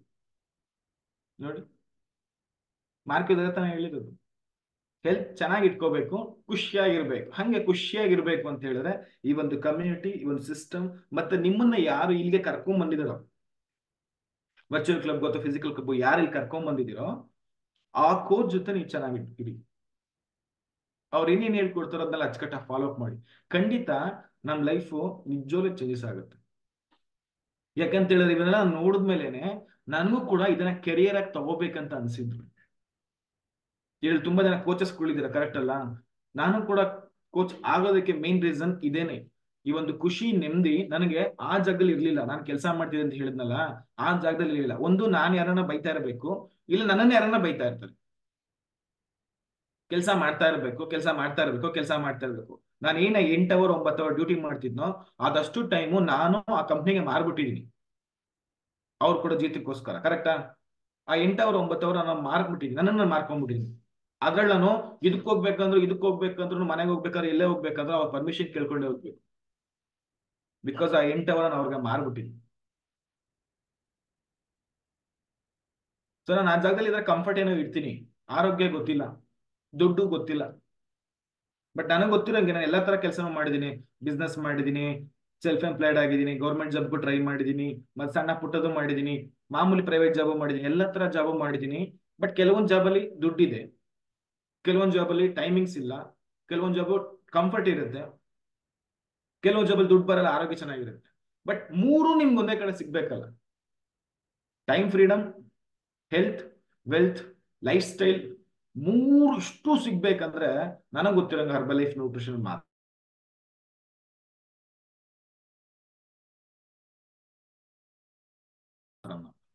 ಯಾಕಂದ್ರೆ ಯಾರು ವರ್ಷ ನಾನು ಎಕ್ಸ್ಪೀರಿಯನ್ಸ್ ಮಾಡಿದ್ವಿ. ಏನೆಲ್ಲ ಸ್ಟ್ರಕ್ ಆಗ್ಬಿಟ್ರ? ಸ್ಟ್ರಕ್ ನೀವ್ ಆಗಿಲ್ಲ, ನಾನೇ ಆಗದೆ ಅನ್ಸುತ್ತೆ. ನೀವ್ ಸ್ಟಕ್ ಆದ್ರಿ. ನಾನೇ ಸ್ಟ್ರಕ್ ಆಗ್ಬಿಟ್ಟೆ ಅನ್ಸುತ್ತೆ. ಸೊ ಇದಿಷ್ಟು ಸಿಕ್ಕಿದ್ದು ನನಗೆ ಮಾತ್ರ. ಯಾಕಂದ್ರೆ ನಾನಿದ್ದು ಹೆಲ್ತ್ ಕಂಡೀಷನ್ಸ್ ಅಲ್ಲಿ ಪ್ರಾಬ್ಲಿ ಮೊದಲನೇ ಲಾಕ್ಡೌನ್ ಟೈಮ್ ಅಲ್ಲೇನೋ ಹೋಗ್ಬಿಡ್ತಿದ್ದೇನೋ, ಅಥವಾ ನನ್ನ ವೈಫ್ ಇದ್ದ ಕಂಡೀಷನ್ ಅಲ್ಲಿ ಅವ್ರಿಗೂ ಮಕ್ಕಳಾಗ್ತಿರ್ಲಿಲ್ವೋ ಏನೋ ಗೊತ್ತಿಲ್ಲ, ಏನ್ ಬೇಕಾದ್ರೂ ಆಗ್ಬೋದು. ಸೊ ನಮ್ ಕೈಲಿ ಇಲ್ಲ ಅಲ್ವಾ. ಇವಾಗ ಸಿಚುವೇಶನ್ ಅಲ್ಲಿ ನಾವು ನಮ್ ಕೈಯಲ್ಲಿ ನಾವು ಏನು ಇಟ್ಕೊಳ್ಳೋದಕ್ಕಾಗಲ್ಲ. ಆರೋಗ್ಯ ನಮ್ ನಿಜವಾಗ್ಲೂ ನಮ್ ಕೈಲಿ ನಾವು ತಿನ್ನುವಂತ ಫುಡ್ ಅಲ್ಲಿ ಈಗ ನಿಜವಾಗ್ಲೂ ವ್ಯಾಲಿಡ್ ಇಲ್ಲ. ಇಂಡಿಯಾ ಬಂದಿನ ನಂಬರ್ 1 ಜನಸಂಖ್ಯೆನಲ್ಲಿ, ಗೊತ್ತಾ? ನಂಬರ್ 1. ಚೈನಾನ ಬೀಟ್ ಮಾಡಿ ತುಂಬಾ ದಿವಸ ಆಯ್ತು. ನೀವು ಯೋಚನೆ ಮಾಡಿ, ಕೃಷಿ ಭೂಮಿ ಕಮ್ಮಿ ಆಗ್ತಿದೆ, ಮಳೆ ಕಡಿಮೆ ಆಗ್ತಾ ಇದೆ, ಕೃಷಿ ಭೂಮಿ, ಕೃಷಿ ಮಾಡೋರು ಎಲ್ಲಾನು ಕೂಡ ಸಿಟಿಗೆ ವಲಸೆ ಬರ್ತಿದ್ದಾರೆ. ಆದ್ರೂ ನಮ್ಗೆ ತಿನ್ನೋದಕ್ಕೆ ಪ್ರಾಬ್ಲಮ್ ಇಲ್ಲ, ಆಹಾರ ಪ್ರಾಬ್ಲಮ್ ಇಲ್ಲ. ಕರೆಕ್ಟಾ? ಅದು ಹೇಗ್ ಬರ್ತಿದೆ? ಕೃಷಿ ಭೂಮಿ ಜಾಸ್ತಿ ಇದೆ, ಸಿಟಿ ಭೂಮಿ ಜಾಸ್ತಿ ಇದೆಯಾ ಇವಾಗ? ಇವಾಗ ಪ್ರೆಸೆಂಟ್ ಸಿಟಿ ಜಾಸ್ತಿ ಆಗ್ತಾ ಇದೆ, ಮಳೆ ಇಲ್ಲ ಬೆಳೆ ಇಲ್ಲ ಎಲ್ಲ ಈ ಕಡೆ ಬರ್ತಾ ಇದ್ದಾರೆ. ಆದ್ರೂ ನಮ್ಗೆ ಊಟಕ್ಕೆ ಪ್ರಾಬ್ಲಮ್ ಇಲ್ಲ ಅಂತ. ಲಾಕ್ಡೌನ್ ಟೈಮಲ್ಲಿ ಕೂಡ ಊಟಕ್ಕೆ ಪ್ರಾಬ್ಲಮ್ ಇಲ್ಲ. ಹೌ? ಇಷ್ಟು ಭೂಮಿನಲ್ಲಿ ಇಷ್ಟು ಫುಡ್ ಹೆಂಗ್ ಬರ್ತಿದೆ ಯೋಚನೆ ಮಾಡಿ. ನಾವು ತಿಂತಾ ಇರುವಂತ ಫುಡ್ಡು ಮೊದಲು ಒಂದ್ ಸ್ವಲ್ಪ ಚೆನ್ನಾಗಿರ್ತಿತ್ತು. ಈಗ ಇಲ್ಲಿ ಯಾರ್ಯಾರು ಸ್ವಲ್ಪ ಹಳಬ್ರು ಇದ್ದೀರೋ, ಒಂದ್ 50 ವರ್ಷ ಅಥವಾ ಒಂದ್ 60 ವರ್ಷ ಯಾರ್ಯಾರು ಇದ್ದೀರೋ ನಿಮ್ಗೆಲ್ಲ ಗೊತ್ತಿರುತ್ತೆ. ನೀವು ಚಿಕ್ಕ ವಯಸ್ಸಲ್ಲಿ ತಿಂದಂಗೆ ಇದ್ಕಿನ ಬೇಳೆ ಸರ್ ಇವಾಗಿದೆಯಾ? ಮಾವಿನ ಹಣ್ಣು ಇವಾಗಿದೆಯಾ? ವಾಸನೆ ಹೆಂಗಿರ್ತಿತ್ತು ಮಾವಿನ ಹಣ್ಣು ನಿಮ್ ಚಿಕ್ಕ ವಯಸ್ಸಲ್ಲಿ? ಏನ್ ಪಿಳ್ಳಮ್ನವ್ರೆ ಕರೆಕ್ಟಾ? ಕಸ್ತೂರಿ ಅವ್ರೆ ಕರೆಕ್ಟಾ ನಾನು ಹೇಳ್ತಿರೋದು? ಹಾ, ಕರೆಕ್ಟಾ ನಾನು ಹೇಳ್ತಿರೋದು? ಇದ್ಕಿನ ಬೇಳೆ ಸರ್ ಹೆಂಗಿರ್ತಿತ್ತು, ಮಾವಿನ ಹಣ್ಣು ಹೆಂಗಿರ್ತಿತ್ತು, ಹಲಸಿನ ಹಣ್ಣು ಹೆಂಗಿರ್ತಿತ್ತು, ಮಾಂಸ ಹೆಂಗಿರ್ತಿತ್ತು, ಜೋಳದ ರೊಟ್ಟಿ ಹೆಂಗಿರ್ತಿತ್ತು, ರಾಗಿ ಮುದ್ದೆ ಹೆಂಗಿರ್ತಿತ್ತು, ಅಕ್ಕಿ ಹೆಂಗಿರ್ತಿತ್ತು, ಎಷ್ಟು ದಿವಸ ಇಟ್ರು ಹುಳನೇ ಬೀಳ್ತಿರ್ಲಿಲ್ಲ, ತರಕಾರಿಗಳು ಹೆಂಗಿರ್ತಿತ್ತು. ಆದ್ರೆ ಈಗ ಕೃಷಿ ಭೂಮಿ ಕಡಿಮೆ ಆಗ್ತಿದೆ, ಇರುವಂತ ಇಷ್ಟು ಭೂಮಿನಲ್ಲಿ ಇಷ್ಟು ಫಸಲು ಬರೋ ತರ ಹೈಬ್ರಿಡ್ ಬೆಳಿತಿದ್ರೆ, ಕೆಮಿಕಲ್ಸ್ ಹಾಕ್ತಿದ್ದಾರೆ. ಎಲ್ಲಾ ತರ ಫುಡ್ ನಲ್ಲೂ ಕೂಡ ಈಗ ಹೈ ಫರ್ಟಿಲೈಸ್ ಬರ್ತಿದೆ, ಹೈ ಕೆಮಿಕಲ್ಸ್ ಬರ್ತಿದೆ. ಈ ತರ ಫುಡ್ ತಿಂತಾ ಇರೋದ್ರಿಂದ ನಮ್ಮ ದೇಹದಲ್ಲಿ ಹಾರ್ಮೋನ್ಸ್ ಪ್ರಾಬ್ಲಮ್ ಜಾಸ್ತಿ ಆಗ್ತಿದೆ. ನೀವು PCOD ಕೇಳೇ ಇರ್ಲಿಲ್ಲ, ಇತ್ತೀಚೆಗೆ ಕೇಳ್ತಿದ್ದೀರಾ. ಥೈರಾಯ್ಡ್ ಪ್ರಾಬ್ಲಮ್ ಕೇಳಿ ಇರ್ಲಿಲ್ಲ, ಬಟ್ ಇತ್ತೀಚೆಗೆ ಕೇಳ್ತಾ ಇದ್ದೀರಾ. ಒಬೆಸಿಟಿ ಗೊತ್ತೇ ಇಲ್ಲ ಹಂಗಂದ್ರೆ ಏನು ಅಂತ ಗೊತ್ತಾಗ್ತಿರೋದು ಇವಾಗ ನಿಮ್ಗೆ. ಇನ್ನು ಅಲೆಪೇಶಿಯಾ, ಅನಸ್ತೇಶಿಯಾ ಇವೆಲ್ಲ ಇವಾಗ ಕೇಳ್ತಾ ಇರೋದು. ಕಿಡ್ನಿ ಪ್ರಾಬ್ಲಮ್, ಆ ಪ್ರಾಬ್ಲಮ್, ಈ ಪ್ರಾಬ್ಲಮ್, ಕೊಲನ್ ಪ್ರಾಬ್ಲಮ್ ಎಲ್ಲ ಕೇಳ್ತಿರೋದಲ್ಲ ಈಗ. ಸೊ ಯಾಕೆ ಬರ್ತಾ ಇದೆ? ಇದಕ್ಕೆಲ್ಲ ಮೈನ್ ಇಂಟೆನ್ಷನ್ ಬಂದು ನಮ್ಮ ಊಟದಲ್ಲಿ ಏನು ಸಿಗಬೇಕೋ ಅದು ಸಿಗ್ತಾ ಇಲ್ಲ. ಅದು ಸಿಗದೆ ಇರೋಕ್ಕೋಸ್ಕರ ಅದಕ್ಕೆ ನಾವು ಹುಡ್ಕೊಂಡು ಹೋಗ್ತಾ ಇದೀವಿ ಮೆಡಿಸಿನ್ಸ್. ನೀವು ನಾನಿರೋ ಏರಿಯಾ ಬಂದು ವಿಜಯನಗರ. ಈ ವಿಜಯನಗರದಲ್ಲಿ ಆಲ್ಮೋಸ್ಟ್ ನನಗೆ ಗೊತ್ತಿರೋಂಗೆ ಒಂದು 200ಕ್ಕಿಂತ ಜಾಸ್ತಿ ಮೆಡಿಕಲ್ ಸ್ಟೋರ್ಸ್ಗಳು. ಮೆಡಿಕಲ್ ಸ್ಟೋರ್ ಪಕ್ಕದಲ್ಲಿ ಮೆಡಿಕಲ್ ಸ್ಟೋರ್ ಐತಿ. ಗೊತ್ತಿದ್ರು ತೆಗಿತಿದ್ದಾರೆ. ಯಾಕೆ? ಗೊತ್ತು, ಜನ ಆರೋಗ್ಯನ ಹಾಳು ಮಾಡ್ಕೊಂಡು ಬರ್ತಾರೆ, ಹುಡಿಕೊಂಡು ಬರ್ತಾರೆ, ಇಲ್ಲಿ ಬಂದೇ ಬರ್ತಾರೆ ಅಂತ ಗೊತ್ತು. ನೀವು ಚಿಕ್ಕ ವಯಸ್ಸಲ್ಲೆಲ್ಲ ಕ್ಲಿನಿಕ್ ಹಾಸ್ಪಿಟ್ಲ್ಗಳಿಗೆಲ್ಲ ಹುಡಿಕೊಂಡು ಹೋಗ್ತಿದ್ರಿ, ಸಿಗ್ತಾನೆ ಇರ್ತಿರ್ಲಿಲ್ಲ. ಯಾವ್ದೋ ಒಂದು ಚಿಕ್ಕ ಮರ ಗಿರ ಇಟ್ಕೊಂಡು ಎಲ್ಲ ಒಂದು ಹಳ್ಳಿ ಮರದ ಕೆಳಗನ ಬೆಟ್ಟಿಂಗ್ ಪಕ್ಕನ ಇಟ್ಕೊಳ್ತಿದ್ರು. ಬಟ್ ಇವಾಗ ಹಾಸ್ಪಿಟ್ಲ್ಗಳು ಹೆಂಗಿದೆ? ಯಾವ ಮಾಲ್ಗಿಂತಾನು ಕಮ್ಮಿ ಇದೆ. ಯಾಕೆ ಹೇಳಿ? ನೀವೆಲ್ಲ ಬರ್ತೀರಾ ಅಂತ ಗೊತ್ತು, ಅದಕ್ಕೆ ಅಷ್ಟು ಚೆನ್ನಾಗಿ ವೆಲ್ಕಮ್ ಮಾಡಕ್ ರೆಡಿ ಮಾಡಿ ಇಟ್ಟವ್ರೆ. ಮುಂದ್ಗಡೆ ಫೌಂಟೇನ್ ನೀರ್ ಬರೋದಂತೆ, ಅದ್ ಬರೋದಂತೆ, 4 ಲಿಫ್ಟ್ ಅಂತೆ, 5 ಲಿಫ್ಟ್ ಅಂತೆ, ವೀಲ್ ಚೇರ್ಗಳಂತೆ. ವೆಯ್ಟ್ ಮಾಡ್ತಾ ಇದ್ದಾರೆ ನಿಮ್ಗೋಸ್ಕರ, ಜನಗಳಿಗೋಸ್ಕರ ವೆಯ್ಟ್ ಮಾಡ್ತಾ ಇದೆ. ಹಾಗಂತ ಹೇಳಿ ಅದೊಂದು ತಪ್ಪು ಅಂತ ನಾನು ಹೇಳ್ತಿಲ್ಲ. ಅಲ್ಲಿಗೆ ಹೋಗ್ದಂಗೆ ಬಾಡಿನ ರೆಡಿ ಮಾಡ್ಕೊಳ್ಳಿ. ಇವತ್ತು ನೀವು ಇಲ್ಲಿ ಯಾರ್ಯಾರು ಬಂದಿದ್ದೀರೋ, ಸಿ, ಯೋಚನೆ ಮಾಡಿ. ಜನ 1000 ಹೇಳಿ, ಜನ ಇರೋದೇ ಹೇಳೋದಕ್ಕೆ. ನೀವು ಸೋತ್ರುನು ಹೇಳ್ತಾರೆ. ನೀವು ಯೋಚನೆ ಮಾಡಿ, ನಿಮ್ಮ ಸೋಲೆ ಅಷ್ಟು ಜನದಕ್ಕೆ ಆಡ್ಕೊಳಂಗ್ ಮಾಡೋದಾದ್ರೆ ನಿಮ್ಮ ಗೆಲುವು ಇನ್ನೆಷ್ಟು ಜನಕ್ಕೆ ನಿದ್ದೆಗೆಡ್ಸುತ್ತೆ. ನೀವು ಗೆಲ್ಬೇಕು. ಫಸ್ಟ್ ನಿಮ್ಮನ್ನ ನೀವು ಗೆಲ್ಬೇಕು. ನಿಮ್ ದೇಹನೇ ನೀವು ಗೆಲ್ಲಕ್ಕಾಗ್ಲಿಲ್ಲ ಅಂತ ಹೇಳಿದ್ರೆ ನಾವಿನ್ನೇನು ಗೆಲ್ಲಕ್ಕಾಗಲ್ಲ ಅಲ್ವಾ? ನಮ್ಮನ್ನ ನಾವು ಗೆಲ್ಬೇಕಲ್ವಾ? ಫಸ್ಟ್ ಕನ್ನಡಿ ಮುಂದೆ ಹೋಗಿ ನಿಂತ್ಕೊಂಡು ನಿಮ್ ಮುಖ ನೋಡಿ ನೀವೇ ಖುಷಿ ಪಡ್ಬೇಕು. ಫೋಟೋಗೆ ಪೋಸ್ ಕೊಡಿ ಅಂದ್ರೆ ಮರೆ ಆಗ್ಬಿಡ್ತೀರ. ಹೆಂಗಸುಗಳೆಲ್ಲ ಹೊಟ್ಟೆ ಮುಂದೆ ಮಗುನ ಇಟ್ಕೊಂಡ್ಬಿಡ್ತೀರಾ. ಪಾಪ 500 ರೂಪಾಯಿ ಮುಯ್ಯಿ ಹಾಕ್ತೀರಾ, ಫೋಟೋಗೆ ಹಿಂದೆ ಹೋಗ್ಬಿಡ್ತೀರಾ. ಇನ್ನು ಕೆಲವರು ಮುಯ್ಯ ಕೊಡಲ್ಲ, ಊಟ ಮಾಡ್ಕೊಂಡು ಹೋಗ್ತೀರಾ. ಊಟ ಫಸ್ಟ್ ಅಂತ. ಇನ್ನ ಗಂಡಸ್ರ, ಅಯ್ಯೋ ಅವ್ರು ಇನ್ಶರ್ಟ್ ಮಾಡಿದ ನೋಡೇ ಇಲ್ಲ ಬಿಡಿ. ಇನ್ಶರ್ಟ್ ಮಾಡಿದ್ರೆ ಹೊಟ್ಟೆ ಕಾಣಿಸ್ತಲ್ಲ, ನೋಡೋದೇ ಇಲ್ಲ. ಇನ್ ಕೆಲವರು ಟೀ ಶರ್ಟ್ ಹಾಕ್ಬಿಡ್ತಾರೆ. ಅವ್ರದ್ದು M ಸೈಜ್ ಇರ್ತಾರೆ, XL ಸೈಜ್ ಡ್ರೆಸ್ ಹಾಕ್ಬಿಡ್ತಾರೆ, ದಪ್ಪ ದಪ್ಪ ಶರ್ಟ್ ಹಾಕ್ಬಿಡ್ತಾರೆ. ಕರೆಕ್ಟಾ? ದಪ್ಪ ಇರೋ ಗಂಡಸ್ರೆ ಈ 3 ಜನ ಕೂತಾರ, ಅವರೇ ಎಲ್ಲ ಹೂ ಅಂತವ್ರೆ. ಈ 3 ಜನ ಈ ಫುಲ್ ಕಮ್ಯುನಿಟಿದು ಪ್ರತಿಬಿಂಬ ಅನ್ಸುತ್ತೆ. ಎಲ್ಲಾನು ಅಲ್ಲೇ ಇದೆ. ಅಲ್ವಾ ಉಮೇಶ್ ಅವ್ರೆ? ಉಮೇಶ್ ಇನ್ನಿಬ್ರ ಹೆಸರು ಗೊತ್ತಿಲ್ಲ. ಸೊ ಹಿಂಗೆ ಹೊರಗಡೆ ಜಗತ್ತಲ್ಲಿ ಸಾಕಷ್ಟಿದೆ. ಇದು ಯಾಕಿದೆ ಹೇಳ್ತೀನಿ ಅಂತ ಹೇಳಿದ್ರೆ, ನಾನು 3 ಮಲ್ಟಿ ಸ್ಪೆಷಾಲಿಟಿ ಹಾಸ್ಪಿಟಲ್ ಕೆಲಸ ಮಾಡ್ತಿದ್ದೀನಿ. ಹೆಲ್ತ್ ಅಂದ್ರೆ ಇನ್ಶೂರೆನ್ಸ್ ಪಾಲಿಸಿ ಅಲ್ಲ. ಹೆಲ್ತ್ ಅಂದ್ರೆ ವೇ ಆಫ್ ಲೈಫ್. ನೀವು ಜೀವನ ಹೆಂಗೆ ನಡ್ಸ್ಕೊಂಡು ಹೋಗ್ತೀರಾ ಅದ್ರ ಮೇಲೆ ಡಿಪೆಂಡ್ ಆಗುತ್ತೆ. ಇವತ್ತು ನಾವು ಬಿದ್ದೋದ್ರೆ ನಿಮ್ಮನ್ನ ಯಾರ್ಯಾರು ಕಾರ್ ತಗೊಂಡ ಹೊಗಳಿದ್ರು, ಬಂಗ್ಲೆ ತಗೊಂಡ ಹೊಗಳಿದ್ರು, ನಿಮ್ಮ ಮನೆ ಗೃಹ ಪ್ರವೇಶ ಮಾಡಿ ಬಂದಾಗ ನಿಮ್ಗೆ ಹೂವುಗಳು ಬೊಕೆಗಳು ಕೊಟ್ಟು ವಿಶ್ ಮಾಡಿದ್ರು, ಅವ್ರು ಯಾರು ಬರಲ್ಲ. ನೀವು ಖುಷಿಯಾಗಿದ್ದ ನಿಮ್ ಜೊತೆ ಯಾರು ಇದ್ರು ಅವ್ರು ಯಾರು ನಿಮ್ ಕಷ್ಟದಲ್ಲಿದ್ದ ಖಂಡಿತ ಬರಲ್ಲ. ಬರ್ತಾರೆ, ಯಾರನ್ನ ಬರೋರು ಇದ್ರೆ ಹೇಳಿ. ಈವನ್ ನಿಮ್ ಫ್ಯಾಮಿಲಿ ಮೆಂಬರ್ಸ್ ಕೂಡ ಕೈ ಬಿಟ್ಬಿಡ್ತಾರೆ. ಸ್ಪೆಷಲಿ ನಿಮ್ಗೆ ಏನಾರ ಕ್ರಾನಿಕ್ ಡಿಸೀಸ್ ಬಂತು ಅಂದ್ರೆ ಮುಗಿದೋಯ್ತು ಕತೆ. ನಿಮ್ಮನ್ನ ಏನ ಒಂಥರ ಮೈಲ್ಗೆ ತರ ನೋಡ್ತಾರೆ ನಿಮ್ಮನ್ನ. PC ಹೊಡಿಯೋರು ಹೆಂಗಸ್ರಿಗೆ ಮಕ್ಕಳನ್ನ ಕೊಡಲ್ಲ ಗೊತ್ತಾ? ಅವ್ರನ್ನ ಏನಂತ ಕರೀತಾರೆ ನಾನು ಹೇಳೋದಲ್ಲ, ನಿಮ್ಗೆ ಅರ್ಥ ಆಗುತ್ತೆ. ನೀವು ಕೋಟಿದ ಶಿವ ಆಗಿರ್ಬೋದು, ನಿಮ್ಗೆ ಮಕ್ಳಿಲ್ಲ ಅಂದ್ರೆ ನಿಮ್ಮನ್ನ ಸಮಾಜ ನೋಡೋ ದೃಷ್ಟಿನೇ ಬೇರೆ. ನಿಮ್ಮ ಮದುವೆ ಆಗ ಸಮಾಜ ನೋಡೋ ದೃಷ್ಟಿನೇ ಬೇರೆ. ಮತ್ತೆ ಗೃಹ ಪ್ರವೇಶ ಮಾಡ್ರೆ ಎಷ್ಟು ಜನ ಬರ್ತಾರೆ? ಅದೇ ನಿಮ್ಮಲ್ಲಿ ತಿಥಿ ಮಾಡಿ ಎಷ್ಟು ಜನ ಬರ್ತಾರೆ? ಇದ್ರಲ್ಲೇ ಗೊತ್ತಾಗುತ್ತೆ ಜನ ನಿಮ್ಮನ್ನ ಎಷ್ಟು ಪ್ರೀತಿಸ್ತಾರೆ ಅಂತ. ನೀವು ದಪ್ಪ ಇದ್ರೂ ಬೈತಾರೆ, ಯಾವ ರೇಷನ್ ಅಕ್ಕಿ ಡಿಪೋ ತಿಂತೀರಾ ಅಂತ ಕೇಳ್ತಾರೆ. ಸಣ್ಣ ಇದ್ರೆ ತಿನ್ನಿದೆಲ್ಲ ಎಲ್ಲ ಹಾಕ್ತೀಯಾ ಅಂತ ಕೇಳ್ತಾರೆ. ನಿಮ್ ಕಪ್ಕಿದ್ರೆ ನಿಮ್ಮ ಅಪ್ಪ ಅಮ್ಮ ಬೆಳಗೋ ನೀನೇ ಕಪ್ಕಿದ್ಯಾ ಅಂತಾರೆ. ನೀವು ಬೆಳ್ಳಗಿದ್ರೆ ಏನೋ ಇಷ್ಟು ಬೆಳ್ಳಗ್ಬಿಟ್ಬಿಟ್ಟಿದ್ಯಾ ಅಂತಾರೆ. ನೀವು ಕುಂಟ್ತಾ ಇದ್ರು ಕೇಳ್ತಾರೆ, ಉದ್ದಕ್ಕಿದ್ರು ಕೇಳ್ತಾರೆ, ಕುಳ್ಳಿಗಿದ್ರು ಕೇಳ್ತಾರೆ, ಜನ ಹೆಂಗಿದ್ರು ಕೇಳ್ತಾರೆ. ಜನಕ್ಕೆ ಇರೋದೇ ಕೇಳೋದಕ್ಕಷ್ಟೇ. ಕರೆಕ್ಟ್ ಅಲ್ಲ? ಹೌದು, ಜನ ಜನ ಅಂತೀವಲ್ಲ, ನಾವು ಜನನೇ ಅಲ್ವಾ? ಅಲ್ವಾ? ಆದ್ರೆ ನೀವು ಯೋಚನೆ ಮಾಡಿ, ನೀವು ಚೆನ್ನಾಗ್ ಆಗ್ತೀರಾ ಅಂತ ನೀವು ಚೆನ್ನಾಗಿದ್ರೆ ಮಾತ್ರ ಎಲ್ಲ ಬರ್ತಾರೆ. ಬಟ್ ನೀವು ಚೆನ್ನಾಗ್ ಆಗ್ತೀರಾ ಅಂತ ಕರೆಯೋದು ಯಾರು ಗೊತ್ತಾ? ಕೋಚ್ ಮಾತ್ರ. ಬನ್ನಿ ಚೆನ್ನಾಗ್ ಆಗ್ತೀರಾ, ನಿಮ್ಮ ವೈಫ್ ನ ಕರ್ಕೊಂಬನ್ನಿ ಚೆನ್ನಾಗ್ ಆಗ್ಬೋದು, ನಿಮ್ಮ ಅಮ್ಮನ ಕರ್ಕೊಂಬನ್ನಿ ಚೆನ್ನಾಗ್ ಆಗ್ಬಹುದು ಅಂತ ಹೇಳೋ ಏಕೈಕ ಪರ್ಸನ್ ನಿಮ್ಮನ್ನ ಇಲ್ಲಿ ಕರೆದಿರುವಂತ ಕೋಚ್. ನೀವ್ ಹೆಂಗೆ ಇದ್ರು, ನೀವ್ ಯಾವ್ದೇ ಬ್ಯಾಕ್ ಗ್ರೌಂಡ್ ಅಲ್ಲಿ ಬಂದಿದ್ರು ಕೂಡ ನಿಮ್ಗೆ ಇಲ್ಲಿ ಸಪೋರ್ಟ್ ಮಾಡೋದು. ಈಗ ನೋಡಿ, ಉಮೇಶ್ ಅವ್ರು ನೋಡೇ ಇವತ್ತೇ ನೋಡ್ತಿರೋದು. ಈಗ ಈ ತರ ಮಾತಾಡಿಸ್ತಿರೋದು ಒಬ್ಬ ಸ್ಟ್ರೇಂಜ್ ಪರ್ಸನ್ ಮಾತಾಡಿಸಿ ನಿಮ್ಮನ್ನ ಖುಷಿ ಪಡಿಸುವಂತ ಏಕೈಕ ಸಿಸ್ಟಮ್ ಈ ಒಂದು ಕಮ್ಯುನಿಟಿ ಮಾತ್ರ. ನಿಮ್ಗೆ ಹೊರಗಡೆ ಜಗತ್ತಲ್ಲಿ ಕರೆಯಲ್ಲ. ಈ ಉಮೇಶ್ ಅವ್ರು ಏನೋ ಮೊದ್ಲೇ ಆಗಿದ್ರೆ, ಬನ್ನಿ ಎಣ್ಣೆ ಹೊಡಿ ಏನೋ ಒಂದು ಬಾಟ್ಲಿ ಐತೆ ಅಂದ್ರೆ ನೋಡಿ ಎಷ್ಟು ಜನ ಬರ್ತಾರೆ. ಬನ್ನಿ ಬೀಗ್ರೂಟ ಐತೆ ಅಂದ್ರೆ ಎಷ್ಟು ಜನ ಬರ್ತಾರೆ ನೋಡಿ. ಆದ್ರೆ ನೀವು ಫೋನ್ ಮಾಡಿ, ಮಗ ಒಂದ್ 500 ರೂಪಾಯಿ ಇದಿಲ್ಲ ಕಣ, ಫೋನ್ ಪೇ ಆಗ್ತಿಲ್ಲ ಹಾಕುವ ಅಂದ್ರೆ ಹಾಕ್ತಾರ? ಮಗ ಅಯ್ಯೋ ಕೇಳ್ತಲ್ಲ, ಐದು ನೆಟ್ವರ್ಕ್ ಪ್ರಾಬ್ಲಮ್, ಬಂದು ಈ ಕಡೆ ಬಂದ್ ಮಾಡ್ತೀನಿ ಅಂತವ್ರು ಮತ್ತೆ ಸ್ವಿಚ್ ಆಫ್, ಮತ್ತೆ ಫೋನೇ ಇರ್ತಲ್ಲ. ಪಾಪ ನೀವೇನೋ ಕಷ್ಟಕ್ಕಂತ ಒಂದ್ 5 ಸಾವಿರ ಸಹಾಯ ಮಾಡಿರ್ತೀರ ಅವ್ರಿಗೆ. ಫಸ್ಟ್ ಫೋನ್ ಎತ್ತಾರೆ ಒಂದ್ 2 ಸಲ. ಆಮೇಲೆ ನೀವು ಎದುರುಗಡೆ ಹೋಗ್ತಿದ್ರು ಕೂಡ ಇವ್ನ್ಯಾವನ ಶನಿ ಬಂದ್ಬಿಟ್ಟ ಕೇಳ್ತಾನಲ್ಲಪ್ಪ 10,000 ರೂಪಾಯಿ ಅಂದ್ಬಿಟ್ಟು ನೀವು ಹಂಗೆ ಬರ್ತಿದ್ರು, ಹಂಗೆ ವಾಪಸ್ ಹೋಗ್ಬಿಡ್ತಾರೆ. ಅರ್ಥ ಆಗ್ತಿದ್ಯಾ? ಸೊ ನೀವ್ ಚೆನ್ನಾಗಿಲ್ಲ ಅಂದ್ರೆ ಏನೂ ಇಲ್ಲ, ನೀವ್ ಚೆನ್ನಾಗಿದ್ರೇನೆ ಎಲ್ಲ. ನಿಮ್ ಖುಷಿನ ಶೇರ್ ಮಾಡ್ಕೊಳಕ್ಕೆ ಎಲ್ಲಾರು ಬರ್ತಾರೆ, ನಿಮ್ ದುಃಖನ ಶೇರ್ ಮಾಡ್ಕೊಳಕ್ಕೆ ಯಾರು ಬರಲ್ಲ. ಬಟ್ ನಿಮ್ ದೇಹನ ರೆಡಿ ಮಾಡಕ್ಕೆ, ನಿಮ್ ಕಷ್ಟನ ರೆಡಿ ಮಾಡಕ್ಕೆ ಬಿರುವಂತದ್ದು ಈ ಒಂದು ಸಿಸ್ಟಮ್, ಈ ಒಂದು ಕೋಚ್ ಮಾತ್ರ. ನಿಮ್ಮನ್ನ ಯಾರ್ಯಾರು ಇವತ್ತಿನ ಕ್ಲಾಸಲ್ಲಿ ಕೂರ್ಸಿದಾರೆ, ಕೆಲವು ಫಿಸಿಕಲ್ ಕ್ಲಬ್ ಅಲ್ಲಿ ಕೂತಿದ್ದಾರೆ, ಕೆಲವು ವರ್ಚುವಲ್ ಕ್ಲಬ್ ಅಲ್ಲಿ ಕೂತಿದ್ದೀರಾ. ಸೊ ನಿಮ್ಮನ್ನ ಯಾರು ಕೂರ್ಸಿದಾರೆ, ಸೊ ಅವ್ರ ಜೊತೆ ಕೂತ್ಕೊಂಡು ಮಾತಾಡಿ. ನಿಮ್ಗೆ ಎಷ್ಟೋ ಆಕ್ಚುಲಿ ಸೊಲ್ಯೂಷನ್ ಸಿಗುತ್ತೆ. ನಾಟ್ ಓನ್ಲಿ ವೆಯ್ಟ್ ಲಾಸ್, ಬರೀ ವೆಯ್ಟ್ ಲಾಸ್ ಸಂಬಂಧಪಟ್ಟಂಗೆ, ವೆಯ್ಟ್ ಗೇನ್ ಸಂಬಂಧಪಟ್ಟಂಗೆ ಮಾತ್ರ ಅಲ್ಲ, ಎಷ್ಟೋದಕ್ಕೆ ಸಿಗುತ್ತೆ. ಸೀರಿಯಸ್ ಆಯ್ತಾ? ಪರವಾಗಿಲ್ಲ, ಸೀರಿಯಸ್ ಆಗಿ. ಹೆಲ್ತ್ ಅನ್ನೋ ವಿಷಯ ಸೀರಿಯಸ್ ಆಗಿ ಇರ್ಬೇಕು, ಸರಿನಾ? ಬೇರೆ ಎಂತ ವಿಷಯ ಆದ್ರೂ ಪರವಾಗಿಲ್ಲ, ಹೆಲ್ತ್ ಅನ್ನೋ ವಿಷಯದಲ್ಲಿ ಖಂಡಿತ ಸೀರಿಯಸ್ ಆಗಿ, ಸರಿನಾ? ಸೊ ನೀವ್ ಎಷ್ಟು ವರ್ಷ ಬದುಕಿರ್ತೀರೋ ಅಷ್ಟು ವರ್ಷ ಖುಷಿಯಾಗಿ ಹ್ಯಾಪಿಯಾಗಿ ಬದುಕ್ಬೇಕಂತ ಹೇಳಿದ್ರೆ ನಿಮ್ಗೆ ರೆಸ್ಪಾಂಡ್ ಮಾಡೋದು ನಿಮ್ ಬಾಡಿ ಮಾತ್ರ. ಈಗ ನಾನು ವಿಜಯನಗರದಲ್ಲಿ ಇದ್ದೀನಿ, ನಾನು ಮನೆ ಖಾಲಿ ಮಾಡ್ಕೊಂಡು ಹೋದ್ರೆ ಜಯನಗರಕ್ಕೆ ಹೋಗ್ತೀನಿ. ಜಯನಗರ ಮನೆ ಖಾಲಿ ಮಾಡ್ರೆ ಬಸವನಗುಡಿ ಹೋಗ್ತೀನಿ, ಅಲ್ಲಿ ಖಾಲಿ ಮಾಡ್ರೆ ಮಲ್ಲೇಶ್ವರಂ ಹೋಗ್ತೀನಿ, ಬೆಂಗಳೂರು ಮಂಗಳೂರು ಬೀದರ್ ಗುಲ್ಬರ್ಗ ಎಲ್ಲಿ ಬೇಕಾದ್ರೂ ಹೋಗ್ತೀನಿ.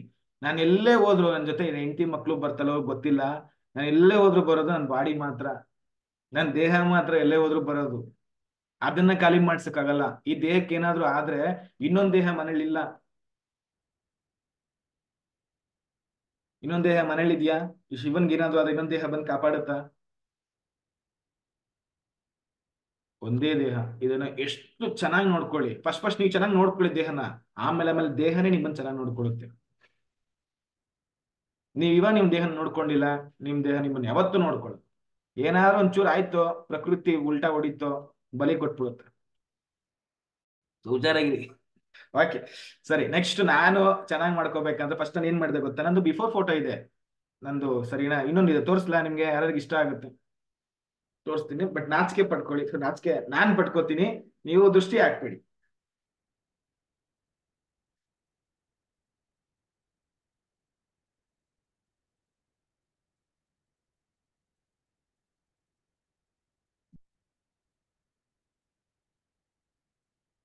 ಚೆನ್ನಾಗಿದ್ದೀನ?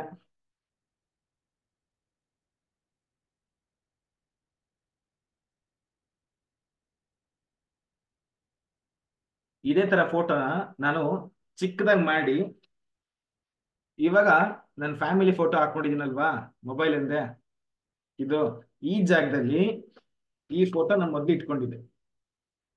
ಇದೇ ತರ ಚಿಕ್ಕದು, ಅರೆ ಇಷ್ಟು ದೊಡ್ಡದಿಲ್ಲ, ಚಿಕ್ಕದಾಗಿ ಇಟ್ಕೊಂಡಿದ್ದೆ. ಯಾಕೆ ಗೊತ್ತಾ, ಮತ್ತೆ ನಾನು ಈ ತರ ಆಗ್ಬಾರ್ದು ಅಂತ, ಈ ತರ ಕಂಡೀಷನ್ಸ್ ಹೋಗ್ಬಾರ್ದು ಅಂತ. ಅದನ್ನ ಫೋಟೋ ಯಾವಾಗಲೂ ಕ್ಯಾರಿ ಮಾಡ್ತಿದ್ದೆ. ನಾನು ಏನೇ ಮಿಸ್ಟೇಕ್ ಮಾಡ್ಬೇಕಾದ್ರೆ ಆ ಫೋಟೋ ನೋಡ್ತಿದ್ದೆ, ಆ ಮಿಸ್ಟೇಕ್ಸ್ ಮಾಡ್ತಿರ್ಲಿಲ್ಲ.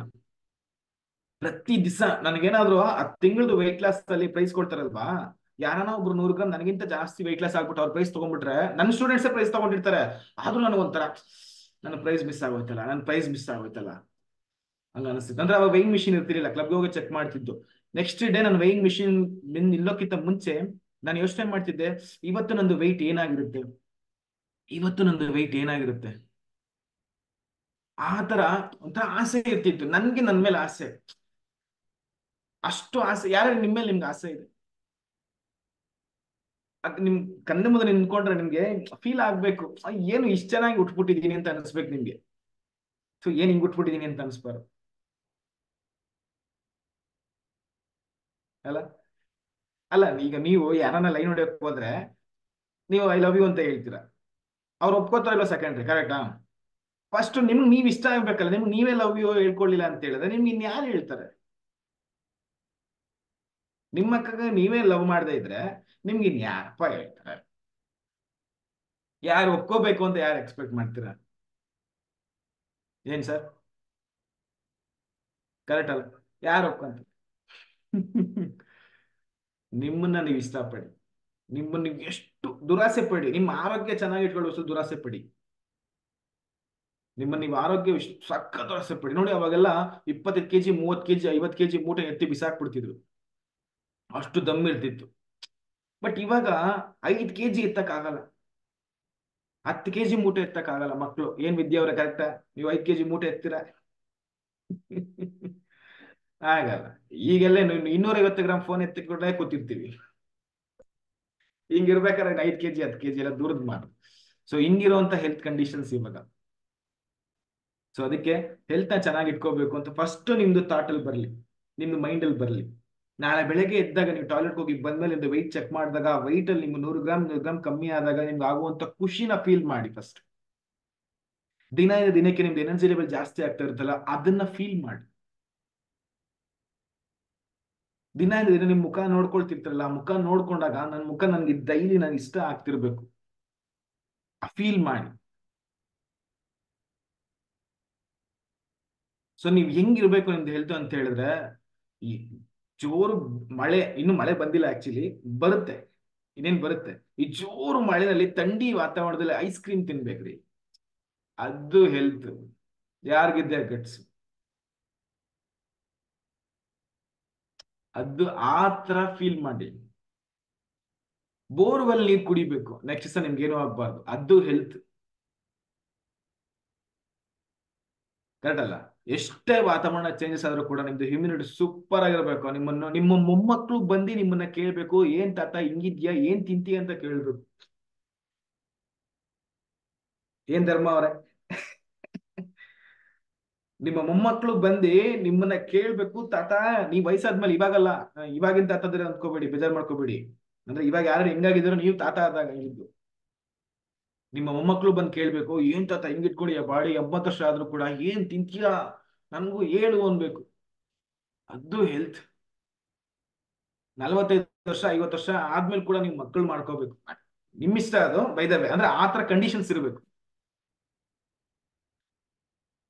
ಇವಾಗ 25ಕ್ಕೆ ಆಗಲ್ಲ, ಮದುವೆಗೆ ಮಗು ಮಾಡ್ಕೊಂಡ್ಬಿಡ್ಬೇಕಂತ ಗೊತ್ತಾ? ಯಾಕಂದ್ರೆ ಆಮೇಲೆ ಆಗುತ್ತಿಲ್ಲೋ ಗೊತ್ತಿಲ್ಲ ಅದಕ್ಕೆ. ಆಮೇಲೆ ಗಂಡ ಕೆಲ್ಸ ಕೆಲ್ಸ ಡ್ಯೂಟಿ ಅವನು, ಹೆಂಡತಿ ಮನೆ ಚಾಕ್ರಿ ಮಾಡ್ಕೊಂಡು ಮಗೊಂದು ತೊಳ್ಕೊಂಡು, ಇಲ್ಲ ಅವ್ರು ಇವ್ರು ತೊಳ್ಕೊಂಡು, ಇವ್ರು ಮುಗಿದೋಯ್ತು.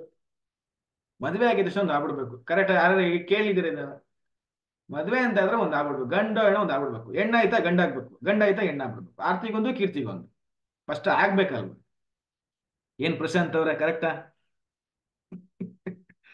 ಏನೋ ಒಂದ್ ಆಗ್ಬಿಡ್ಬೇಕು, ಅದು ಆಗುತ್ತೋ ಇಲ್ವೋ ಗೊತ್ತಿಲ್ಲ, ಒಟ್ಟಿನಲ್ಲಿ ಆಗ್ಬಿಡ್ಬೇಕು. ಆಗ್ಲಿಲ್ವಾ, ಆ ದೇವಸ್ಥಾನ ತೊಟ್ಲು ಕಟ್ಟು, ಈ ದೇವಸ್ಥಾನ ತೊಟ್ಲು ಕಟ್ಟು, ಅಲ್ಲಿ ಉರುಳಿ ಸೇವೆ ಮಾಡು, ಇಲ್ಲಿ ಕಲ್ಯಾಣಿಲಿ ಬಿದ್ದೋಗ್ಬಿಡು. ಆ ಜಾರ್ ಬಿದ್ದು ಸತ್ಕಿತ್ ಹೋಗ್ಬಿಟ್ರೆ ಮುಗ್ದೋಯ್ತು ಅಷ್ಟು. ಆ ಪಾಚೆ ಗಿಚ್ಚು ಜಾರ ಹೋದ್ರೆ ಮುಗ್ದೋಯ್ತಲ್ಲ ಅಷ್ಟು. ಇನ್ನ ಪಾಪ ಇನ್ ಗಂಡಸ್ರದಂತೂ ಅವ್ರ ಡಿಗ್ರಿ ಓದಿ, ಮಾಸ್ಟರ್ ಡಿಗ್ರಿ ಓದಿ, ಎಡ್ ಪಿ ಎಡ್ ಆ ಎಡ್ ಈ ಎಡ್ ಎಲ್ಲ ಮಾಡ್ಕೊಂಡು, ಗಡ್ಡ ಗಿಡ್ಡ ಎಲ್ಲ ಬಿಟ್ಕೊಂಡು, ಅವ್ರೊಂದಷ್ಟು ಕೆಲಸ ಎಲ್ಲ ಹುಡಿಕೊಂಡು, ಅವ್ರ ಮದ್ವೆ ಆಗೋ ಟೈಮ್ಗೆ 32 ವರ್ಷ 33 ವರ್ಷ ಆಗ್ಬಿಟ್ಟಿರ್ತದೆ. ಆಮೇಲೆ ಹುಡುಗನ್ಗೆ ಏನ್ ಕೆಲಸ, ಹುಡುಗನ್ಗೆ ಎಷ್ಟು ಸಿಗುತ್ತೆ, ಏನ್ ಕೆಲಸ, ಸ್ವಂತ ಮನೆ ಐತ, ಕಾರ್ ಐತ, ಬಂಗ್ಲೆ ಐತೆಲ್ಲ ಕೇಳಿ, ಆಮೇಲೆ ನಿಮ್ ಹೆಣ್ಣು ಕೊಡೋಷ್ಟಕ್ಕೆ ಅವ್ನಿಗೊಂದು 35 ಆಗ್ಬಿಟ್ಟಿರ್ತದೆ. ನಿಮ್ ಹೆಂಡತಿಗೊಂದು, ಹೆಂಡತಿ ಎಲ್ಲ ಇನ್ನೂ ಆಗಿರೋದಿಲ್ಲ, ಹುಡುಗಿಗೆ ಒಂದು 25 ಆಗ್ಬಿಟ್ಟಿರ್ತದೆ. 35ನೇ ವಯಸ್ಸಿನಲ್ಲಿ ಮದ್ವೆ ಆಗಿ ಅವನ್ ಕೆಲಸ ಮಾಡೋದ, ಇಲ್ಲ ಏನು ಕೆಲಸ ಮಾಡೋದು, ಏನ್ ಮಾಡ್ಬೇಕು? ಮದ್ವೆ ಆಗಿದ ತಕ್ಷಣ ಧರ್ಮಸ್ಥಳ, ತಿರುಪತಿಗೆ, ಮೊದ್ಲೆಲ್ಲ ಹನಿಮೂನ್ಗೆಲ್ಲ ಬೇರೆ ಕಡೆ ಹೋಗೋರು, ಗೋವಾ ಅದು ಇದಕ್ಕೆಲ್ಲ ಹೋಗೋರು. ಇವಾಗ ಮದ್ವೆ ಆದ್ರೆ ಹಂಗಲ್ಲ, ತಿರುಪತಿ ಧರ್ಮಸ್ಥಳಕ್ಕೆ ಹೋಗ್ತಾರೆ. ಯಾಕಂದ್ರೆ ಆ ಏಜಲ್ಲಿ ಅಲ್ಲಿಗೆ ತಾನೇ ಹೋಗಕ್ಕಾಗೋದು. 35ನೇ ವಯಸ್ಸಲ್ಲಿ ಮಕ್ಳು ಮಾಡಕ್, ಇನ್ನೂ ಮಕ್ಳು ಆಗಿರಲ್ಲ ಬೈತಾರೆ, ಮದ್ವೆ ಮಾಡ್ಕೊಂಡು ಏನ್ ಮಾಡ್ತಾರೆ? 35ಕ್ಕೆ ಮದ್ವೆ, 38ಕ್ಕೆ ಮಕ್ಳು, 40ಕ್ಕೆ ಸ್ಕೂಲ್ ಮುಗಿದೋಯ್ತು. 45ನೇ ವಯಸ್ಸಿಗೆ ಪೇರೆಂಟ್ಸ್ ಮೀಟಿಂಗ್.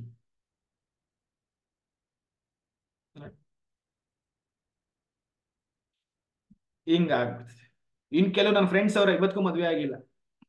ಪಾಪ ಅವ್ರಿಗೆಲ್ಲ ಎರಡೆರಡು ಸುಳ್ಳಿ ಐತೆ. ಈಗ ಈ ಹಳುಬ್ರೆಲ್ಲ ಸುಳ್ಳು ಹೇಳ್ತಾರೆ, 2 ಸುಳ್ಳು ಇದ್ರೆ ಇಬ್ರು ಹೆಣ್ತೀರಂತ.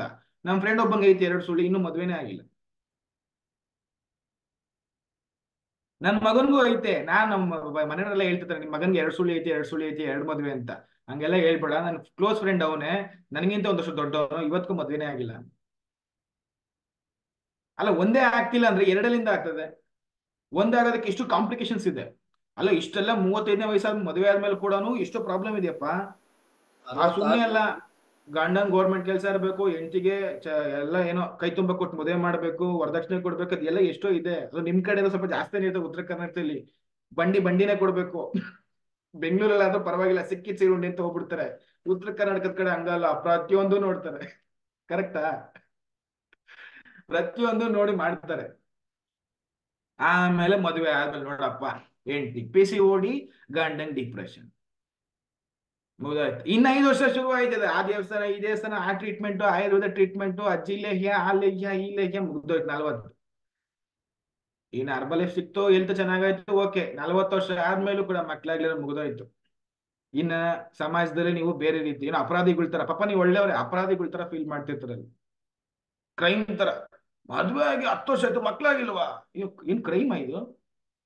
ಕ್ರೈಮ್ ಮಾಡಿರೋರ್ನು ಪರವಾಗಿಲ್ಲ, ಬೇಲಿಂದ ಬಂದು ಈಚೆ ಆರಾಮಾಗಿ ಓಡಾಡ್ತಿರ್ತಾರೆ. ಬಟ್ ನಿಮ್ ಪಾಪ ನೀವೇನೋ ಮಾಡಿರಲ್ಲ, ಮಕ್ಳಾಗಿಲ್ಲ, ಅದು ಏನೋ ಪ್ರಾಬ್ಲಮ್ ಇರುತ್ತೆ. ಬಟ್ ಏನೋ ಕ್ರೈಮ್ ಮಾಡಿರ್ತಾರ ಫೀಲಿಂಗ್. ಅಯ್ಯೋ. ಇನ್ನು ಆಮೇಲೆ ನಿಮ್ಮನ್ನ ಎಲ್ಲೋ ಫಂಕ್ಷನ್ಸ್ಗಳಿಗೆ ಜಾಸ್ತಿ ಕರೆಯಲ್ಲ, ಕರೆದ್ರು ನೀವು ಹೋಗಲ್ಲ, ಹೋದ್ರೆ ಕೇಳ್ತಾರದ ಗೊತ್ತು. ಏನೋ 35 ಮದ್ವೆ ಆಗಿಲ್ಲ, 35 ಇಲ್ಲಿವರೆಗೂ ಮದ್ವೆ ಆಗಿಲ್ಲ, ಮದ್ವೆ ಆಗಿಲ್ಲ ಅಂತ ಕೇಳ್ತಿರೋ. ಏನ್ ದಿವ್ಯಮ್ಮ, ನಿಮ್ ಇನ್ನೂ ಮದ್ವೆ ಆಗಿಲ್ವಮ್ಮ? 25 ಆಯ್ತು, ಆಗ್ಬಿಡತ್ತಾನೆ ಅಂತ ಕೇಳ್ತಾರೆ. ಅವ್ರು ಯಾರು ಅವರಿದ್ರಲ್ಲ, ಉಮೇಶ್ ಅವರು. ಏನ್ ಉಮೇಶ, 30 ಆಯ್ತು, ಇನ್ನು ಮದ್ವೆ ಆಗಿಲ್ವಾ ಅಂತ ಕೇಳ್ತಾರೆ. ಮದ್ವೆ ಆಗೋದ್ಮೇಲೆ ಮಕ್ಳಾಗಿಲ್ವಾ ಅಂತ ಕೇಳ್ತಾರೆ. ನೀವೆಲ್ಲೇ ಬಂದ್ರೆ ಟಾರ್ಚರ್ ನಿಮ್ಗೆ ತಪ್ಪಿದ್ದಲ್ಲ. ನೀವೆಲ್ಲೇ ಹೋಗಿ ನೀವು ಸುಸು ಮಾಡ್ತಿದ್ರು ಬಿಡಲ್ಲ, ಆ ಕಮ್ಮೋಡ್ ಹತ್ರನೂ ಬಂದು ಕೇಳ್ತಾರೆ, ಏನ್ ಗುರು ಎಲ್ಲೋಗಿದ್ದೆ, 1 ವಾರ ಆಯ್ತು, ಎಲ್ಲೋ ಹೋಗಿಲ್ಲ, ಹುಡುಗಿ ಹುಡ್ಕಕ್ ಹೋಗಿದ್ದೆ ಅಂತ ಕೇಳ್ತಾರೆ. ಕರೆಕ್ಟಾ? ಈ ನಂಗೆ ಕೇಳಿ ಕೇಳಿ ಕೇಳಿ ನಿಮ್ಗೆ ತಲೆಯಲ್ಲಿ ಉದ್ರೋಗಿರ್ತದೆ ಆಲ್ರೆಡಿ. ಇನ್ನು ನಿಮ್ಗೆ ಡಿಮ್ಯಾಂಡ್ ಬಿದ್ದೋಯ್ತು. ನಿಮ್ಗೆ ಮುಂದೆ ಬುಡ್ಡೆ, ಬುಡ್ಡೆ ಅಂದ್ರೆ ಏನು, ಹೊಟ್ಟೆ, ಹೊಟ್ಟೆ ಬಂತು, ತಲೆ ಕೂದಲು ಹೋಯ್ತು ಅಂದ್ರೆ ನಿಮ್ ಡಿಮ್ಯಾಂಡ್ ಕಮ್ಮಿ ಆಯ್ತು. ನೀವು ಇನ್ನೇನ ಗೌರ್ಮೆಂಟ್ ಕೆಲಸದಲ್ಲಿ ಇತ್ತು ಒಂದು, ಇಲ್ಲ ನಿಮ್ಮ ಹತ್ರ ಏನೋ ಬೆನ್ಸ್ ಕಾರ್ ಇತ್ತು ಶಿವು ಅಂದ್ರೆ ಶಿವು ಬರ್ಬೋದಷ್ಟೇ. ಆ ಹೆಂಗ್ ಗೊತ್ತಾಯ್ತು ಉಮೇಶ್ ಮದ್ವೆ ಆಗಿಲ್ಲ ಅಂತ ಕರೆಕ್ಟ್ ಆಗಿ ಹೇಳ್ತಾ ಇದೀರಲ್ಲ ನೀವು? ಆಗಿಲ್ಲ, ನಿಜವಾಗ್ಲೂ ಆಗಿಲ್ಲ ಉಮೇಶ್ಗೆ. 32 33 ಇವಾಗ.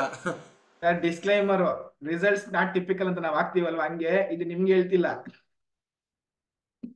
ಆಮೇಲೆ ನೀವ್ ಅನ್ಕೋಬೇಡಿ, ಆಮೇಲೆ ಪ್ರೋಗ್ರಾಮ್ ಮುಗಿದ್ಮೇಲೆ ಶುದ್ಧ ವಾಯ್ಸ್ ಮೆಸೇಜ್ ಹಾಕ್ಬೇಡಿ ನಿಮ್ ಕೋಚ್ಗೆ. ಯಾವನ್ರಿ ಬೆಳಗ್ಗೆನೆ ಕರ್ಸ್ಬಿಟ್ಟು ಶಿವ ಅಂತ ಏನೋ ದೇವ್ರು ಅಂತ ಹೇಳ್ಕೊಂಡ್ ಬಂದ್ ಕುತ್ಕೊಂಡು ಹಾಕೊಂಡು ರುಬ್ತಾವ್ರಲ್ಲ ಬೆಳಗಿಂದ ಅಂತ ಅನ್ಕೊಂಡ್ಬಿಡ್ತಾರೆ. ಅಂದ್ರೆ ನಾನು ವಾಸ್ತವನ ಹೇಳ್ತಿರೋದು. ಯಾಕೆ ಹೆಲ್ತ್ ಇಂಪಾರ್ಟೆಂಟ್ ಅಂತ ನಿಮ್ಗೆ ಸೀರಿಯಸ್ ಆಗಿ ಹೇಳ್ದೆ, ಈ ತರ ಹೇಳ್ತಿರೋದು ಅಷ್ಟೇ. ಆಮೇಲೆ ಉಮೇಶ್ ಅವ್ರು ನಿಮ್ಗೆ ಐತೆ ಸಿಗ್ಲಿ ಅಂತ. ಆಮೇಲೆ ಯಾವತ್ತನ ಅವ್ರೇನಾದ್ರು ಶೇಕ್ ಮಾಡ್ತಾ ಇದ್ದು, ನಾನ್ ಅವತ್ತೇ ಶೇಕ್ ಕುಡಿಯಕ್ ಹೋಗಿ ಅವ್ರು ಶೇಕ್ ಒಳಗೆ ಜಾಪಾಳ್ ಮಾತ್ರ ಹಾಕಿ ನನಗೆ ಹಂಗೆಲ್ಲ ಮಾಡ್ಬಿಟ್ಟಿರ ಅಂತ ಭಯ ಅಷ್ಟೇ. ಯಾಕಂದ್ರೆ ಉಮೇಶ್ ಅವ್ರನ್ನೆಲ್ಲ ನೋಡ್ದಾಗ ನೆನಪು ನಂಗೆ ಅದೇ. ಓಕೆ. ಹಿಂಗೆಲ್ಲ ಆಗತ್ತೆ. ಸೊ ಅದಕ್ಕೆ ನೀವೇನ್ ಮಾಡ್ಬೇಕು, ನಿಮ್ಮ ಹತ್ರ ಏನ್ ಗೊತ್ತಾ, ದುಡ್ಡು ಎಷ್ಟಿದೆ ಮ್ಯಾಟರ್ ಆಗಲ್ಲ. ಸೊ ಹಾಗಂತ ಹೇಳಿ ಹೆಣ್ ಕೊಡೋರು ಅವೆಲ್ಲ ನೋಡ್ತಾ ಇದಾರೆ, ಅದು ತಪ್ಪಲ್ಲ. ಯಾಕಂದ್ರೆ 18-20 ವರ್ಷ ಸಾಕಿ ಕಷ್ಟಪಟ್ಟು ಸಾಕಿ ನಿಮ್ ಜೊತೆ ಕಳಿಸ್ತಿದ್ದಾರೆ ಅಂತ ಹೇಳಿದ್ರೆ, ಗೊತ್ತು ನಿನ್ನೆ ಮೊನ್ನೆ ಯಾರೋ ಬ್ರೋಕರ್ ಕರ್ಕೊಂಡ್ ಬಂದಿರ್ತಾರೆ, ಗೊತ್ತು ಕಳಿಸ್ತಿದ್ದಾರೆ ಅಂತ ಹೇಳಿದ್ರೆ ನಿಮ್ ಮೇಲೆ ಎಷ್ಟು ನಂಬಿಕೆ ಇಡ್ಬೇಕು ಅವರು ಅಂತ. ಹೆಣ್ಣಿನ ಮಾಡೋರ್ಗ್ ತಪ್ಪಲ್ಲ, ಕರೆಕ್ಟ್ ತಾನೆ? ನಾವ್ ಒಬ್ಬರನ್ನೆಲ್ಲ ಮತ್ತೆ ನಮ್ಮ ಮಕ್ಕಳನ್ನ ಕಳಿಸ್ಬೇಕಾದ್ರೆ ನಾವೆಲ್ಲ ಚೆಕ್ ಮಾಡ್ತೀವಿ, ಹುಷಾರ ಕರ್ಕೊಂಡು ಹೋಗ್ತಾನೋ ಇಲ್ವಾ, ಇಲ್ಲ ಬಿಟ್ಬಿಡ್ತಾನೋ, ಕೇರ್ಲೆಸ್ ಹಂಗೆಲ್ಲ ಚೆಕ್ ಮಾಡ್ತೀವಿ. ಅಂತದ್ರಲ್ಲಿ 18-20 ವರ್ಷ ಸಾಕಿದ ಮಗಳನ್ನ ಯಾರೋ ನಿನ್ನೆ ಮೊನ್ನೆ ನೋಡಿದವ್ರಿಗೆ ಕೊಡ್ಬೇಕಂದ್ರೆ ಹೇಗೆ ಹೆಂಗ್ರಿ? ಯಾವ ನಂಬಿಕೆ ಮೇಲೆ ಕೊಡ್ಬೇಕು? ಕರೆಕ್ಟ್ ತಾನೆ? ಅವ್ರು ಯೋಚನೆ ಮಾಡ್ತಿರೋದು ಕರೆಕ್ಟ್ ಅಲ್ಲ. ಹುಡುಗಂಗ್ ಒಳ್ಳೆ ಕೆಲಸ ಇದೆ ತಾನೆ, ಹೆಂಡ್ತಿನ್ ತಾನೆ ನೋಡ್ಕೊಳ್ಳೋದು. ಹುಡುಗ ನೋಡಕ್ ಚೆನ್ನಾಗಿದ್ರೇನೆ ತಾನೆ ಎಲ್ಲ ಅದೇನ ಆಗ್ಬೇಕು ಅದೆಲ್ಲ ಆಗೋದು. ಹೆಂಗೂ ಇಲ್ಲ ಅಂದ್ರೆ ಹೆಂಗ್ ಕೊಡ್ಬೇಕು?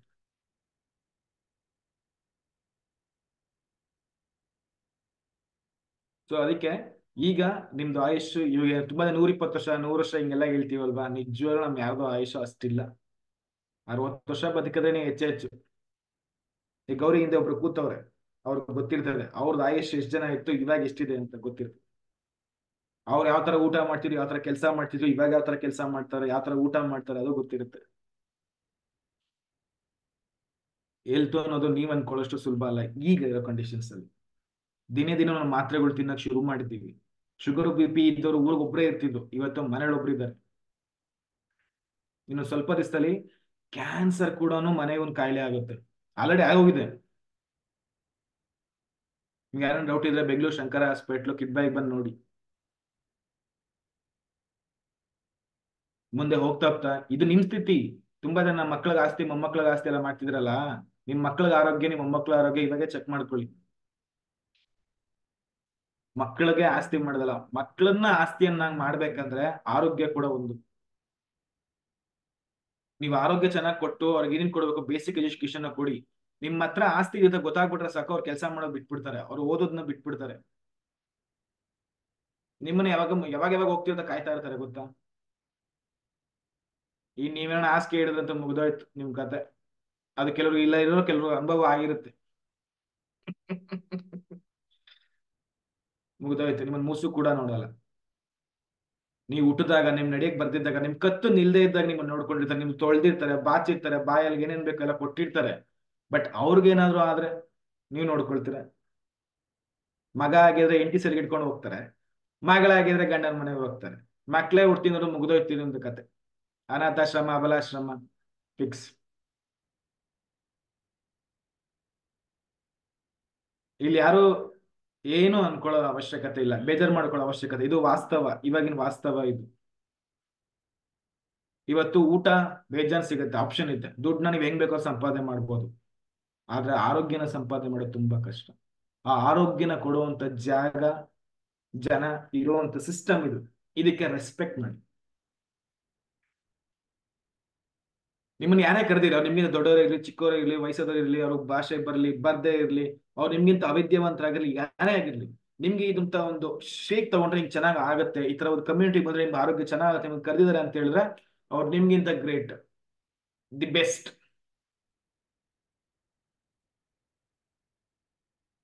ಅವ್ರಿಗೆ ಅವ್ರ ಜೊತೆ ಇರಿ, ಅವ್ರ ಸಿಸ್ಟಮ್ ಜೊತೆ ಇರಿ, ಅವ್ರು ಏನೇನು ಹೇಳ್ಕೊಳ್ಳೋದಲ್ಲ ಅಚ್ಚುಕಟ್ಟ ಫಾಲೋ ಅಪ್ ಮಾಡಿ.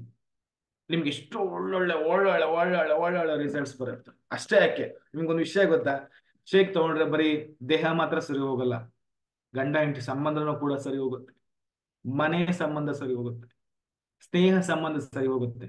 ನೀವು ಸೋಷಿಯಲ್ ಅಲ್ಲಿ ಹಿಂಗೆ ಬಿಹೇವ್ ಮಾಡೋದು ಕೂಡ ಹೇಳ್ಕೊಡ್ತಾರೆ. ಬರೀ ಇದು ದೇಹಕ್ಕೆ ಮಾತ್ರ ನ್ಯೂಟ್ರಿಷನ್ ಅಲ್ಲ, ನಿಮ್ಮ ತಲೆಗೂ ಕೂಡ ನ್ಯೂಟ್ರಿಷನ್ ಸಿಗುತ್ತೆ. ಇಲ್ಲ ನಾನು ಅವಾಗಲೇ ಹೇಳಿದ್ನಲ್ಲ, ಗಂಡ ಹೆಂಡತಿ ಜಗಳ ಆಡಾರೆ, ನಾನೊಂದು ತೀರಾ ನೀನೊಂದು ತೀರಾ, ಸದ್ಯಕ್ಕೆ ನಾವಿಬ್ರು ದೂರ, ಹಂಗಾಗ್ಬಿಡುತ್ತೆ. ಯಾಕಂದ್ರೆ ಇವತ್ತು ಡಿವೋರ್ಸ್ ರೇಷಿಯೋ ಜಾಸ್ತಿ ಆಗ್ತಿದೆ ಗೊತ್ತಾ. ಇವತ್ತು ಮಕ್ಕಳೆಲ್ಲ ನೋಡಿ ಮೊಬೈಲ್ ದಾಸರಾಗಿದ್ದಾರೆ. ಮಕ್ಳು ಮೊಬೈಲ್ ಬಗ್ಗಿಸ್ತವ್ರು ಎತ್ತದೇ ಇಲ್ಲ ತಲೆನ. ಅವ್ರ ಎತ್ತು ನೋಡಿದಾಗ ಓ ನೀವೇ ನಮ್ಮ ಅಪ್ಪ ಅಮ್ಮ, ಅಪ್ಪ ಅಮ್ಮನ ಕಮ್ಮಿ ಏನಿಲ್ಲ, ಓ ನೀನೇ ನನ್ನ ಮಗ ಅಂತ. ಯಾಕೆ ಅಷ್ಟು ಜನರೇಷನ್ ಗ್ಯಾಪ್ ಆಗ್ತಾ ಇದೆ ಇವಾಗ. ಅಪ್ಪ ಮಕ್ಕಳಿಗೆ ಅತ್ತೆ ಮಾವ ಯಾರು ಅಂತಾನೆ ಗೊತ್ತಿರಲ್ಲ. ಚಿಕ್ಕಪ್ಪ ದೊಡ್ಡಪ್ಪ ಸಂಬಂಧಗಳು ವ್ಯಾಲ್ಯೂಸ್ ಇಲ್ಲ ಇವತ್ತು, ಎಲ್ಲ mobile values. Instagram, Facebook, YouTube, ಮುಗ್ದೋಯ್ತು. ತಲೆ ಎತ್ ನೋಡಿದ್ರೆ ಓ ಇವರೇ ನಮ್ಮ ಅಪ್ಪ ಅಮ್ಮ, ಹೌದಾ, ಮತ್ತೆ ಬಗ್ಗಿಸ್ತಾರೆ. ಮತ್ತೆ ತಲೆ ಎತ್ ನೋಡಿದಾಗ ಓ ಇವರೇ ನಮ್ಮ ಅಪ್ಪ ಅಮ್ಮ, ಹಿಂಗಾಗುತ್ತೆ. ಆಗ್ತಾ ಇದೆ ಆಲ್ರೆಡಿ ಹಂಗೆ.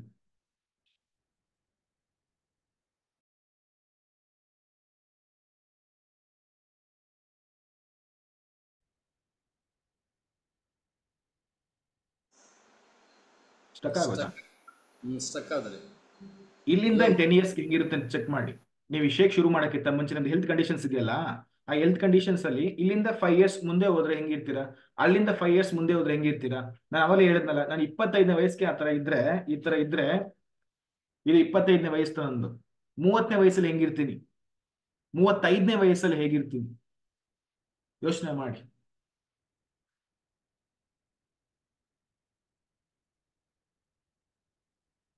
ಅವತ್ತು ನಾನು ಯೋಚನೆ ಮಾಡದೇ ಇದ್ರೆ ಬಹುಶಃ ನಾನು 120 kg ಜಾಸ್ತಿ ಆಗ್ತಿದ್ನೇನೋ, ಆರೋಗ್ಯ ಎಷ್ಟು ಹಾಳಾಗ್ತಿತ್ತೇನೋ ಗೊತ್ತಿಲ್ಲ. ನೀವು ಯೋಚನೆ ಮಾಡಿ, ಬರೋಕ್ಕಿಂತ ಮುಂಚೆ ಹೆಂಗಿದ್ರಿ.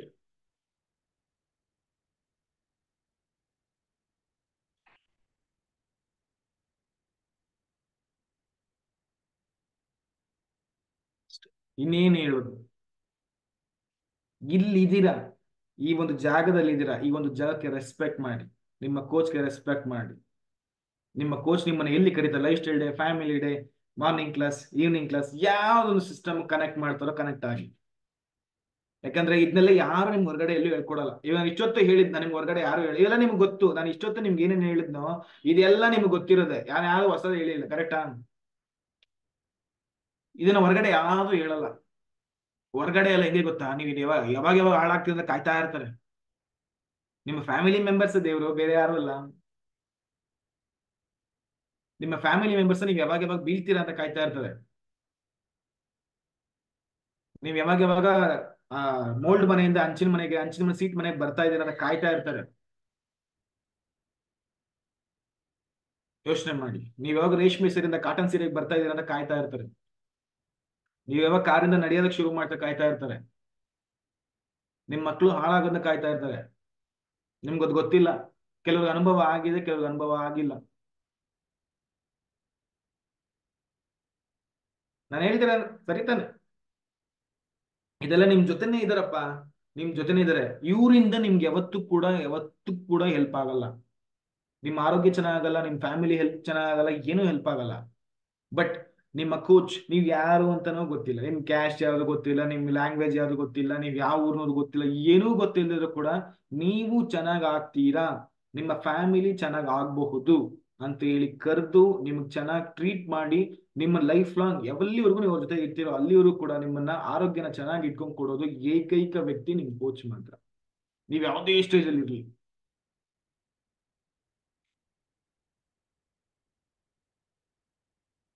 ಆ ಕೋಚ್ ಮಾತ್ರ, ಇನ್ಯಾರು ಇಲ್ಲಪ್ಪ. ಅಷ್ಟೇ ಯಾಕೆ, ಈಗ ನೀವೇ ಅಷ್ಟೇನೆ, ಗಂಡ ಹೊಡೆದ ಅಂತ 2 ಸಲ ತವ್ರ ಮನೆಗೆ ಹೋಗಿ, 3ನೇ ಸಲ ಹೋಗಿ ನಿಮ್ಗೆ ಏನ್ ಮರ್ಯಾದೆ ಇರುತ್ತೆ? ಕರೆಕ್ಟ್ ತಾನೆ?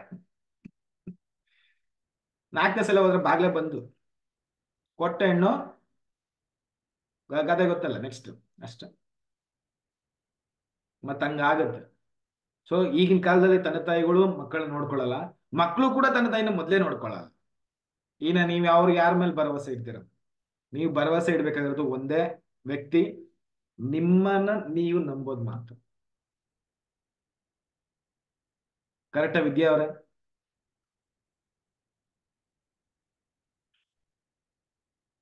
ನಿಮ್ಮನ್ನ ನೀವು ಲವ್ ಮಾಡಿದಷ್ಟು ಇನ್ಯಾರು ಲವ್ ಮಾಡಕ್ಕಾಗಲ್ಲ. ನಿಮ್ಮನ್ನ ನೀವು ಇಷ್ಟಪಟ್ಟಷ್ಟು ಇನ್ಯಾರು ಇಷ್ಟಪಡಲ್ಲ. ಬೇಕಾದ್ರೆ ನೋಡಿ, ಕೊಳವೆ ಬಾವಿಗೆ ಬೀಳಿ, ಮನೆ ಯಾವ್ದೋ ಮಗು ಬಿದ್ದೈತಲ್ಲ, ಹಂಗೆ ಗಂಡ ಹೆಂಡತಿ ಇಬ್ರು ಬೀಳಿ, ಒಬ್ಬರೇ ಬರೋ ಆಪ್ಷನ್ ಇದ್ರೆ ಯಾರು ಬರ್ತಾರೆ ಹೇಳಿ? ಯಾರು ಬರ್ಬೋದು? ಯಾರನ್ನ ಒಬ್ರು ಹೇಳಿ ನೋಡೋಣ. ಕಿತ್ತಾಡ್ಕೊಂಡು ಇಬ್ರು ಧರ್ಮವ್ರ? ಹಾ, ಏನ್ ಸರ್? ಕಿತ್ತಾಡ್ಕೊಂಡು ಇಬ್ರು ಬರಲ್ವೇನಪ್ಪ? ಇಬ್ರು ಬರಲ್ವಾ? ಅಲ್ಲ, ಕಿತ್ತಾಡ್ಕೊಂಡು ನಾನು ಹೋಗ್ತೀನಿ ಅಂತ ಇಬ್ರು ಬರಕ್ ಆಗಲ್ವೇನಪ್ಪ? ನಾನ್ ಬರ್ತೀನಿ, ನಾನ್ ಬರ್ಬೇಕು ಅಂತ. ನಾನ್ ಬರ್ಬೇಕು. ಒಟ್ಟ ನಿಮ್ ಹೆಂಡತಿ ನೀವು ತಳ್ಳಕ್ ರೆಡಿ ಇದ್ದೀರಾ?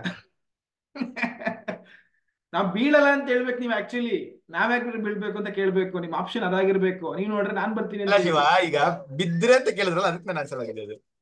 ಅಲ್ಲ ನೀವಲ್ಲ, ಇವ್ರು ಧರ್ಮ ಅವರು ನಾನ್ ಬರ್ತೀನಿ ಇಬ್ರು ಬಿದ್ರೆ ಯಾರು ಬರ್ಬೇಕಂದ್ರೆ ನಾನ್ ಬಂದ್ರಲ್ಲ ಅವ್ರು ಬರೋದು. ನೋಡಿ, ಅಂದ್ರೆ ಕೊಳವೆ ಬಾವಿಗೆ ಏನಾದ್ರು ಇಬ್ರು ಬಿದ್ರೆ, ಗಂಡ ಹೆಂಡತಿ ಇಬ್ರು ಬಿದ್ರೆ, ಒಬ್ಬರೇ ಬರೋ ಆಪ್ಷನ್ ಇದ್ರೆ ಆಕ್ಚುಲಿ ಇಬ್ರು ಸುತ್ತೋಗ್ಬಿಡ್ತಾರೆ, ಯಾರು ಬರಲ್ಲ. ಇದಕ್ಕೆ ಆನ್ಸರ್ ಅದೇ, ಇಬ್ರು ಬರಲ್ಲ. ಫಸ್ಟ್ ಏನಾಗುತ್ತೆ, ಒಂದು 5 ನಿಮಿಷ ಕಾನ್ವರ್ಸೇಷನ್ ನಡೆಯುತ್ತದೆ. ಚಿನ್ನ, ನಾನು ಹೆಂಗಿದ್ರು ನಂದೆಲ್ಲ ನೋಡ್ಬಿಟ್ಟಿದ್ದೀನಿ ಜೀವನದಲ್ಲಿ, ನನ್ನ ಮಗುನ ನಮ್ಮ ಅಪ್ಪ ಅಮ್ಮನ ನೋಡ್ಕೋ ಅಂತ ಹೇಳ್ಬಿಟ್ಟು ಹೆಂಡತಿಗೆ ಸಪೋರ್ಟ್ ಮಾಡಿ ಮೇಲ್ ಕಳ್ಸಕ್ ಟ್ರೈ ಮಾಡ್ತಾನೆ. ಹೆಂಡತಿ ಏನ್ ಮಾಡ್ತಾಳೆ, ಸ್ಟಾರ್ಟಿಂಗ್ ಪ್ರೀತಿ ತೋರಿಸ್ತಾಳೆ.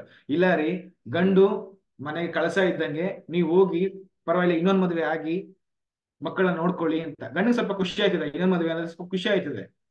ಆದ್ರೂ ಗಂಡ ಬಿಟ್ಕೊಂಡ್ ಕೊಡಲ್ಲ, ಸ್ವಲ್ಪ ತ್ಯಾಗಮ್ಮ ಈ ತರ ತೋರ್ಸ್ಬೇಕಲ್ವಾ. ಇಲ್ಲ ಚಿನ್ನ, ನನಗೆ ನೀನೇ ಸಾಕು ಈ ಜೀವನದಲ್ಲಿ, ನೀನೇ ಹೋಗು ಅಂತೇಳಿ ಹೆಂಡತಿನ ತಳ್ಳಕ್ ಟ್ರೈ ಮಾಡ್ತಾನೆ. ಹೆಂಡತಿ ಸುಮ್ಮನೆ ಇರಲ್ಲ, ಗಂಡ ನೀನೇ ಹೋಗು ಅಂತೇಳಿ ಶುರು ಮಾಡ್ತಾನೆ. ಹಿಂಗೆ ಸ್ಟಾರ್ಟಿಂಗ್ ಅಲ್ಲಿ ಪ್ರೀತಿಯಿಂದ ಶುರುವಾಗುವಂತ ಕಾನ್ವರ್ಸೇಷನ್ ಕೊನೆಗೆ ಸೀರಿಯಸ್ ಆಗುತ್ತೆ. ಗಂಡ ಹೇಳ್ದಂಗೆ ಕೇಳ್ಬೇಕು, ಹೆಂಡತಿ ಹೇಳ್ದಂಗೆ ಕೇಳ್ಬೇಕು. ಹಿಂಗ್ ಶುರುವಾಗಿ ಕತ್ಲಾಗುತ್ತೆ. ಕತ್ಲಾದ್ಮೇಲೆ ನೆಕ್ಸ್ಟ್ ಮಳೆ ಬರುತ್ತೆ, ಏನೋ ಆಗುತ್ತೆ, ಪೈಪ್ ಇದ್ದಿದ್ದು ಮುಚ್ಚೋಗುತ್ತೆ, ಇಬ್ಬರು ಸತ್ತೋಗ್ಬಿಡ್ತಾರೆ. ಹಿಂಗಾಗ್ಬಿಡ್ತದೆ. ಸೊ ಈ ತರ ಇರುವಂತ ಜಗತ್ತಲ್ಲಿ ನೀವು ಯಾರನ್ನೇನು ಬಿಲಿ ಮಾಡಕ್ ಆಗಲ್ಲ. ಸೊ ನಿಮ್ಮನ್ನ ನೀವು ಬಿಲಿ ಮಾಡ್ಬೇಕು. ನಿಮ್ ಬಾಡಿ ನಾಳೆ ಜ್ವರ ಬರುತ್ತೆ ಅಂದ್ರೆ ಇವತ್ತೇ ಹೇಳ್ಬೇಕು ನಿಂಗ್ ನಾಳೆ ಜ್ವರ ಬರುತ್ತೆ ಅಂತ. ಆ ತರ ನಿಮ್ದು ಹ್ಯುಮಿನಿಟಿ ಪವರ್ ಇರ್ಬೇಕು. ಹೆಂಗಿರ್ಬೋದು ನಿಮ್ದು ವೈಟಲ್ಸ್ ಚೆಕ್ ಮಾಡಿದ್ರೆ, ವೈಟಲ್ಸ್ ಅಂದ್ರೆ ಬ್ಲಡ್ ಎಲ್ಲ ಚೆಕ್ ಮಾಡಿದ್ರೆ ನಿಮ್ದು ಪ್ರತಿಯೊಂದು ಚೆನ್ನಾಗಿರ್ಬೇಕು. B P, sugar, thyroid, lipid profile, cholesterol, B12 ಪ್ರತಿಯೊಂದು ಪರ್ಫೆಕ್ಟ್ ಆಗಿರ್ಬೇಕು. ಹಂಗ್ ಇಟ್ಕೊಳ್ಳಿ. ತಿನ್ನೋದು ಇದ್ದೇ ಇರುತ್ತಪ್ಪ, ತಿನ್ನೋದು ಇದ್ದೇ ಇರುತ್ತೆ. ಅದೆಲ್ಲ ಹೋಗುತ್ತಾ? ಕೋಳಿ ಅಲ್ಲೇ ಇರುತ್ತೆ, ಎಲ್ಲ ಹೋಗುತ್ತಾ? ಅಲ್ಲೇ ಇರುತ್ತೆ. ಸ್ವೀಟ್ಸ್ ಗಳೆಲ್ಲ ಹೋಗುತ್ತಾ? ಅಲ್ಲೇ ಇರುತ್ತೆ. ನೀವಿರ್ಬೇಕಲ್ಲ ತಿನ್ನೋದಕ್ಕೆ. ಕೊರೋನಾ ಟೈಮಲ್ಲಿ 2020 ಹಬ್ಬ ಆಚರಿಸ್ತವ್ರು, 2021 ಆಚರಿಸೇ ಇಲ್ಲ ಯಾರು.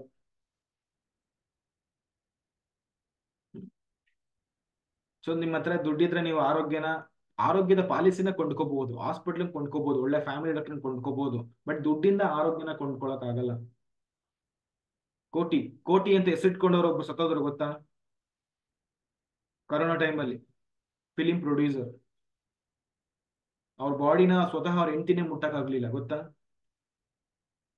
ಯಾರೇ ಆ ವಿಡಿಯೋ ನೋಡಿದವ್ರು ಗೊತ್ತಿರ್ತದೆ. ಕೋಟಿ ಕೋಟಿ ಕನ್ನಡ ಫಿಲಿಂ ಇಂಡಸ್ಟ್ರಿ ಫಸ್ಟ್ ಕೋಟಿ ಪ್ರೊಡ್ಯೂಸ್ ಮಾಡಿದಾರೆ ಅವರು. ಅವ್ರ ಶವಾನ ಅವ್ರ ಹೆಂಡತಿ ಮಕ್ಳೇ ಮುಟ್ಟಕ್ಕಾಗ್ಲಿ. ಇದು ಪ್ರಕೃತಿ. ಸೊ ಪ್ರಕೃತಿ ಯಾವಾಗ ಬೇಕಾದ್ರೂ ಮುನ್ಸ್ಕೋಬಹುದು, ಯಾವಾಗ ಏನ್ ಬೇಕಾದ್ರೂ ಆಗ್ಬಹುದು, ಗೊತ್ತಿಲ್ಲ, ನಿಮ್ ಕೈಯಲ್ಲಿ ಇಲ್ಲ.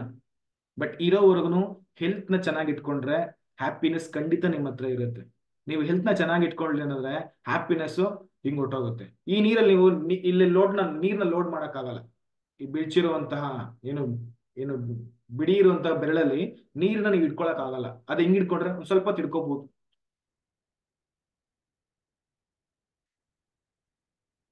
ಓಕೆ, ಅಷ್ಟ ಇಷ್ಟೇ ನಾನು ಹೇಳ್ಬೇಕಾದ್ರೆ. ಇಷ್ಟ ಸಿಂಪಲ್. Health is wealth.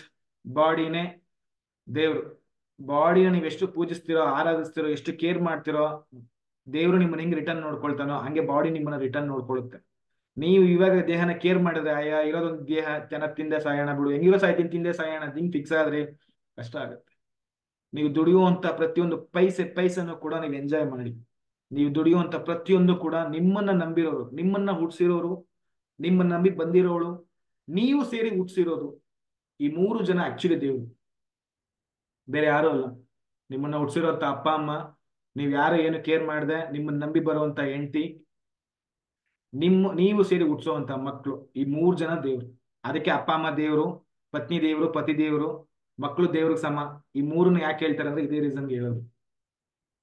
ಈ 3 ಜನ ನೀವು ಎಷ್ಟು ಚೆನ್ನಾಗಿ ನೋಡ್ಕೊಳ್ತಿರೋ ಅಷ್ಟು ಸೂಪರ್ ಆಗಿರ್ತೀರ. ಇಲ್ಲ ಅಂದ್ರೆ ಗೊತ್ತಿಲ್ಲ.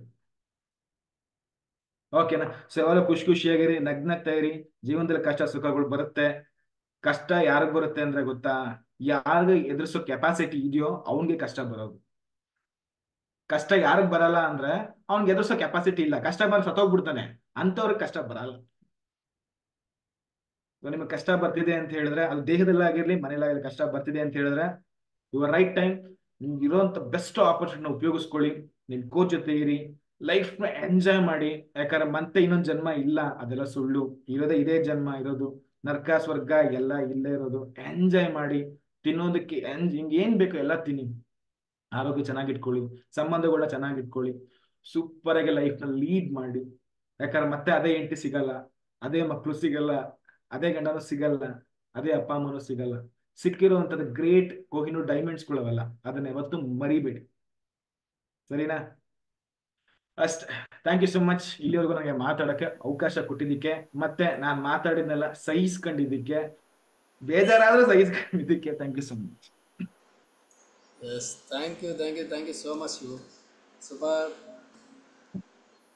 1 ನಿಮಿಷ ಅನ್ವೆಸ್ಟ್ ಆಗಿಬಿಡ್ತೀನಿ ಅಷ್ಟೇ. Yes, okay. ಇವಾಗ ಯಾರು ಬೇಕಾದ್ರೂ ಅನ್ಮಿಟ್ ಮಾಡ್ಕೊಬೋದು ಎಲ್ಲರೂ. Thank you so much, sir. Thank you, Thank Shivu. you, sir. Thank you, sir. Thank you, sir. Thank you, sir. Thank you so much. Thank you gentleman. Thank you so much sir. Thank you sir, ಒಳ್ಳೆ information ಕೊಟ್ಟಿದ್ದಕ್ಕೆ. Thank you sir. Thank you Shiva. Thank you, sir. Thank you, sir. ಒಳ್ಳೊಳ್ಳೆ ವಿಷಯಗಳನ್ನ ತಿಳ್ಕೊಳ್ಳೋದಾಯ್ತು ನಿಮ್ಮಿಂದ. Thank you so much sir. Super. Thank you so much sir. Thank you so much, sir. Thank you, sir. Thank you, sir. Thank you, sir.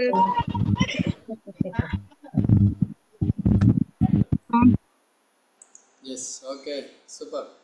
ಇವಾಗ ಯಾರಾದರೂ ಇವತ್ತಿನ ಸ್ಟೋರಿಯಿಂದ ಏನಾದ್ರು ಕಲ್ತಿದ್ರೆ ನೀವು rice hand ಮಾಡ್ಬೋದು. ಇವತ್ತು ಶಿವು ಸ್ಪೀಕರಿಂದ ಕಲ್ತಿರೋ ಅಂಥ ಸ್ಟೋರಿಯಿಂದ ನಿಮಗೆ ಏನು ಕಲ್ತಿದ್ದೀರಾ? ಯಾರೇನು ಕಲಿಲ್ಲ ಇಲ್ವಾ? ಅಯ್ಯೋ, ಅಲ್ಲ ಶಿವ ಎಲ್ಲೋದ್ರು? ಶಿವ ಇದಾರಲ್ಲ? ಇದ್ದಾರೆ ಇದ್ದಾರೆ ಇದ್ದಾರೆ. ಇದೀನಿ ಇಲ್ಲ. ಒಂದ್ ಮಾತ್ರ ಪಾಯಿಂಟ್ ಕಲ್ತೀವ್ ಶಿವ್ ಸರ್ಲಿಂದು, ನಾವ್ ಎಲ್ಲೇ ಹೋದ್ರುನು ದೇಹ ನಮ್ ಸರಿಲಿ ಬರ್ತದ. ಶಿವ್ ಸರ್ ಕೇಳಿಸ್ತಾ ಇದೆ. ಅದು ಒಂದ್ ಪಾಯಿಂಟ್ ಕಲ್ತೀವ್ರಿ ಸರ್ಲಿಂದ. ಸೂಪರ್. ಎಸ್ ಶಿವ ಅವ್ರೆ, ನೀವೇ ಕೇಳಿ, ಯಾರನ್ನ ಕೇಳಬೇಕು ಅನ್ಸುತ್ತೋ ಅದನ್ನು ನೀವೇ ಕೇಳಿ. ಹೇಳಿ ಯಾರು ಬೇಕಾದ್ರೆ. ನನ್ಗೆ ಉಮೇಶ್ ಅವ್ರನ್ನೇ ಕೇಳ್ಬೇಕನ್ಸುತ್ತೆ. Sir thank you so much sir. ಅಲ್ಲಿ ಫಿಸಿಕಲ್ ಆಗಿ ನೋಡ್ತಾ ಇದ್ವಿ, ಬಟ್ ಸ್ಟೋರಿ ಕೇಳಿದ್ದಿಲ್ಲ ಸರ್. ಸಖತ್ತಾಗಿತ್ತು ಸರ್. ಅಂದ್ರೆ ಒಂಥರ ಹೆಂಗ್ ನಮ್ ಜಗತ್ತಿಗೆಲ್ಲ ಶಿವರ್ ಹೆಂಗ್ ಇಂಪಾರ್ಟೆಂಟ್ ಅಲ್ಲ, ಪರಮೇಶ್ವರ ಹಂಗ ಇವತ್ತಾಗಿ ಸಖತ್ತಾಗಿತ್ತು. ಓವರ್ ಆಲ್ ಆಗಿ ಯಾರ್ಯಾರಿಗೆ ಏನೇನ್ ಬೇಕು, ಯಾವ ವಯಸ್ಸಿಗೆ ಏನೇನ್ ಬೇಕು, ಓವರ್ ಆಲ್ ಆಗಿ ನ್ಯೂಟ್ರಿಷನ್ ಅನ್ನಂಗೆ ಸೆಲ್ಲಾರ್ ನ್ಯೂಟ್ರಿಷನ್ ದೇಹದ ಪ್ರತಿಯೊಂದು ಜೀವಕೋಶಗಳು ಬೇಕಂತಿಲ್ಲ, ಆತ ಪ್ರತಿಯೊಬ್ಬರಿಗೂ ಸಖತ್ತಾಗಿರೋಂಥ ಪಾಯಿಂಟ್ಸ್ ಅನ್ನು ಕೊಟ್ರಿ. Thank you so much sir. Thank you sir, thank you. Chitra ಅಲ್ಲ, ಚಿತ್ರ ಅವ್ರು ಹೇಳಿ. ಎಲ್ಲರಿಗೂ ಧನ್ಯವಾದಗಳು. Thank you sir. Ramesh sir, ನಿಮ್ಗೂ ಧನ್ಯವಾದಗಳು. ಸಖತ್ ಖುಷಿ ಆಯ್ತು, ಸಖತ್ತಾಗಿತ್ತು. ನೀವು ಗೆಸ್ಟ್ ಸ್ಪೀಕರ್ ಅಂತ ಅಂದಾಗ್ಲೇ ನನಗೆ ಸಖತ್ ಖುಷಿ ಆಗೋಯ್ತು. ಇಲ್ಲಿ ಬಿಟ್ಟು ಅಲ್ಲಾಡೇ ಇಲ್ಲ, ನಾನು ಇಲ್ಲೇ ಕೂತಿದ್ದೆ. ನನ್ಗೊಂದು ಚೆನ್ನಾಗ್ ಅರ್ಥ ಆಗಿದ್ದು, ನೀವ್ ಹೇಳಿದ್ರಿ ರಿಸಲ್ಟ್ ಕಡೆ ಫೋಕಸ್ ಮಾಡೋದು. ನಮಗೆ ಸಿಗಲ್ಲ ಅಂದ್ರೆ ಪೂರ್ತಿ ಎಲ್ಲಾ ತಿಂದು ಖಾಲಿ ಮಾಡಿ, ಎಷ್ಟ್ ಬೇಕಷ್ಟು ತಿನ್ನಿ, ಸಿಗುತ್ತೆ ಅಂದ್ರೆ ರಿಸಲ್ಟ್ ಕಡೆ ಫೋಕಸ್ ಮಾಡಿ ಅಂದ್ರಲ್ಲ, ಅದು ಸಖತ್ ಚೆನ್ನಾಗ್ ಅರ್ಥ ಆಯ್ತು. ಈಗ ಲಾಸ್ಟ್ ಹೇಳಿದ್ರಿ ಕಷ್ಟಗಳು ಬರ್ತಾ ಇದೆ ಅಂದ್ರೆ ಎದುರಿಸೋ ಧೈರ್ಯ ನಿಮ್ಗೆ ಇದೆ ಅಂದ್ರೆ ಮಾತ್ರ ನಿಮ್ಗೆ ಕಷ್ಟ ಬರೋದು ಅಂತ. ಅದು ಸಖತ್ ಇಷ್ಟ ಆಯ್ತು ಸರ್. ಸಖತ್ತಾಗಿತ್ತು programme. Thank you so much. Thank you madam. ಅಲ್ಲಾಡಲ್ಲ ಅಂತ ಹೇಳಿದ್ರಿ, ಅವಾಗ ಆಕ್ಚುಲಿ ನೀವು ಅಲ್ಲಾಡ್ಬೇಕು, ಇಲ್ಲ ಅಂದ್ರೆ ಬದುಕಿದ್ರೆ ಇವಾಗ ಕನ್ಫರ್ಮೇಶನ್ ಸಿಗಲ್ಲ. ಓಕೆ, ಹೇಳಿ ದಿವ್ಯಾ ಅವರೇ. Hi sir, thank you so much ಇವತ್ತಿನ ಇನ್ಫಾರ್ಮೇಶನ್ಗೆ. ಏನು ಅಂತಂದ್ರೆ ವಾಸ್ತವನ ತುಂಬಾ ಚೆನ್ನಾಗಿ ಉಗಿತಾ ನಗ್ತಾ ಅರ್ಥ ಮಾಡ್ಸಿದ್ವಿ. ಸಖತ್ತಾಗಿತ್ತು. ಅಂದ್ರೆ ಉಮೇಶ್ ಸರ್ ಹೇಳ್ದಂಗೆ ಅವು ಯಾರ್ಯಾರಿಗೆ ಏನೇನ್ ಇನ್ಫಾರ್ಮೇಶನ್ ಬೇಕೋ ಅಷ್ಟನ್ನು ಒಟ್ಟಿಗೆನೆ ತುಂಬಾ ನೀಟಾಗಿ ತಲೆಗೆ ಹೊಡೆದು ಹೇಳೋ ತರ ಹೇಳಿದ್ವಿ. Thank you so much sir. Thank you. ನಾನು ಹೊಡೆದಿಲ್ಲ ಆದ್ರೆ ಮಾತಂಗಿತ್ತು ಸರ್, ಹೊಡೆದು ಹೇಳೋ ತರಾನೇ ಇತ್ತು. Okay, thank you so much. Usually normal ಆಗಿ ಹೇಳಿದ್ರೆ ಕೇಳಲ್ಲ, ಒಡಿಯೋ ತರನೇ ಹೇಳ್ಬೇಕು, ಅವಾಗ ಚೆನ್ನಾಗಿ ಅರ್ಥ ಮಾಡ್ಕೊಂತಾರೆ. ಹಾಗಾಗಿ ನಿಮ್ ಮಾತು ಹಂಗಿತ್ತು, ಹೊಡೆದು ಹೇಳೋ ತರನೇ ಇತ್ತು. ಬಟ್ ಸಖತ್ ಇಷ್ಟ ಆಯ್ತು, ಅರ್ಥ ಆಯ್ತು, ಲೈಫ್ ಹೆಂಗೆ ತಗೊಂಡೋಗ್ಬೇಕು ಅನ್ನೋದು ಗೊತ್ತಾಯ್ತು. Thank you sir. Thank you madam. Okay, Ganga ಹೇಳಿ. Good morning sir. Good morning madam, ಹೇಳಿ ಮೇಡಮ್. ಸರ್, ನನಗೊಂದ್ ಪಾಯಿಂಟ್ ಇಷ್ಟ ಆಗಿದೆ ಅಂದ್ರೆ ಆರೋಗ್ಯದಿಂದ ಭಾಗ್ಯ ಅಂತ ಹೇಳಿದ್ರಲ್ರಿ ಸರಿ, ಭಾಗ್ಯದಿಂದ ಆರೋಗ್ಯ ಇಲ್ಲ ಅಂತ ಹೇಳಿದ್ರಲ್ರಿ, ಆ ಪಾಯಿಂಟ್ ಬಹಳ ಇಷ್ಟ ಆಯ್ತ್ರಿ ಸರಿ. Thank you. ಸ್ವಲ್ಪ ಅರ್ಥ ಆಯ್ತಲ್ಲ, ಅಷ್ಟೇ ಸಾಕು. ಹಾ, ಅರ್ಥ ಆಯ್ತ್ರಿ ಸರಿ. ವಾಸ್ತವ ಎಲ್ಲಾ ಅರ್ಥ ಆದಂಗ ಆಯ್ತ್ರಿ ಸರಿ. ತುಂಬಾ ಚೆನ್ನಾಗಿ ನಡೆಸ್ಕೊಟ್ರಿ ಸರಿ. ಆಯ್ತು, ಚೆನ್ನಾಗಿ ನಡೆಸ್ಕೊಟ್ಟೆ. ನಿಮ್ ಒಂದೊಂದ್ ಮಾತನ್ನು ಸರಿ ಬಹಳ ಇಷ್ಟ ಆಯ್ತ್ರಿ ಸರಿ. Thank you so much. So next life style ಇದೆ. ಸೊ ಲೈಫ್ ಸ್ಟೈಲ್ ಎಲ್ಲ ಅಟೆಂಡ್ ಮಾಡಿ, ಸೊ ಅದ್ರಲ್ಲಿ ಇನ್ನೂ ಸಾಕಷ್ಟು ನಾಲೆಜ್ ಸಿಗುತ್ತೆ. ಓಕೆ ಓಕೆ, ನೆಕ್ಸ್ಟ್ ಪಾರ್ವತಿ ಅವರು ಹೇಳಿ. Thank you sir. First of all ನಾನು ಕೋಚಿಗೆ ಥ್ಯಾಂಕ್ಸ್ ಹೇಳ್ತೇನ್ರಿ. ನಾನು ಈ ಗ್ರೂಪಿಗೆ ಕರ್ಕೊಂಡ್ ಬಂದಿ ಗೀತಾ ಆನಂದ್ ಸರ್ ನನ್ ಕೋಚ್ ರೀ, ಅವ್ರಿಗೆ ಥ್ಯಾಂಕ್ಸ್ ಹೇಳ್ತೇನ್ರಿ ಸರಿ. ನಾವ್ ಯಾವಾಗ ಹೆಂಗಿರ್ತೇವೆ ಅನ್ನೋದು ಯಾರು ಇದನ್ ಮಾಡೋದಿಲ್ರಿ ಸರಿ. ಆದ್ರೆ ನಮ್ ದೇಹ ನಾವ್ ಚೆನ್ನಾಗಿ ಇಟ್ಕೊಂಡ್ರೆ ನಾವ್ ಚೆನ್ನಾಗಿ ಇಟ್ಕೋತೇವೆ, ನಾವ್ ಚೆನ್ನಾಗಿರ್ತೇವೆ ಅನ್ನೋದು ತಿಳಿಸ್ಕೊಟ್ರಿ ಸರಿ. ತುಂಬಾ ಥ್ಯಾಂಕ್ಸ್ ರೀ ಸರಿ. ಆರೋಗ್ಯವೇ ಭಾಗ್ಯ ಅನ್ನೋದನ್ನು ಎಷ್ಟು ಮುಖ್ಯನೋ ನಮ್ ಕೋಚು ನಮಗ್ ಅಷ್ಟೇ ಮುಖ್ಯ ಸರಿ. ಕೋಚ್ ಹೇಳ್ದಂಗ್ ಕೇಳಿದ್ರೆ ನಾವ್ ಎಲ್ಲಿರ್ಬೇಕೋ ಅಲ್ಲಿ ಚೆನ್ನಾಗಿರ್ತೇವ್ರಿ ಸರಿ. ತುಂಬಾ ಥ್ಯಾಂಕ್ಸ್ ರೀ ಸರಿ. ನೀವ್ ಹೇಳಿದ್ದಕ್ಕೆ ನಂಗೆ ಇಷ್ಟ ಬಾಳ ಆಯ್ತ್ರಿ.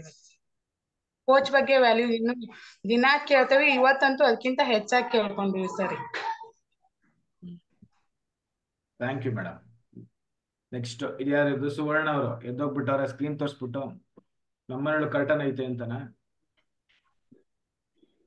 ಇದೇನೋ ಬಹಳ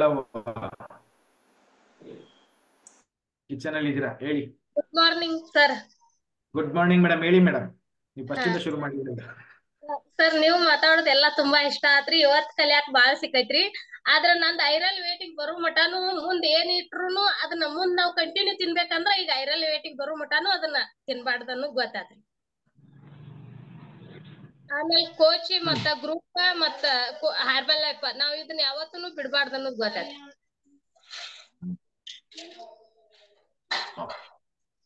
thank you madam, thank you.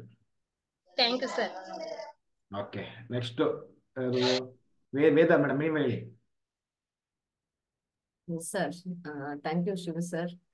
ಅಂದ್ರೆ ನೀವ್ ಮಾತಾಡ್ಬೇಕಾರೆ ಏನೋ ಹುಡ್ಗಾಟದ ಜವಾಬ್ದಾರಿ ಇಲ್ದಲ್ಲೇ ಇರೋ ತರ, ಅಂದ್ರೆ ಒಂದ್ ಪರ್ಸನ್ ನೋಡಿದ ತಕ್ಷಣ ಹಂಗೆ ಕಾಣಿಸೋದು.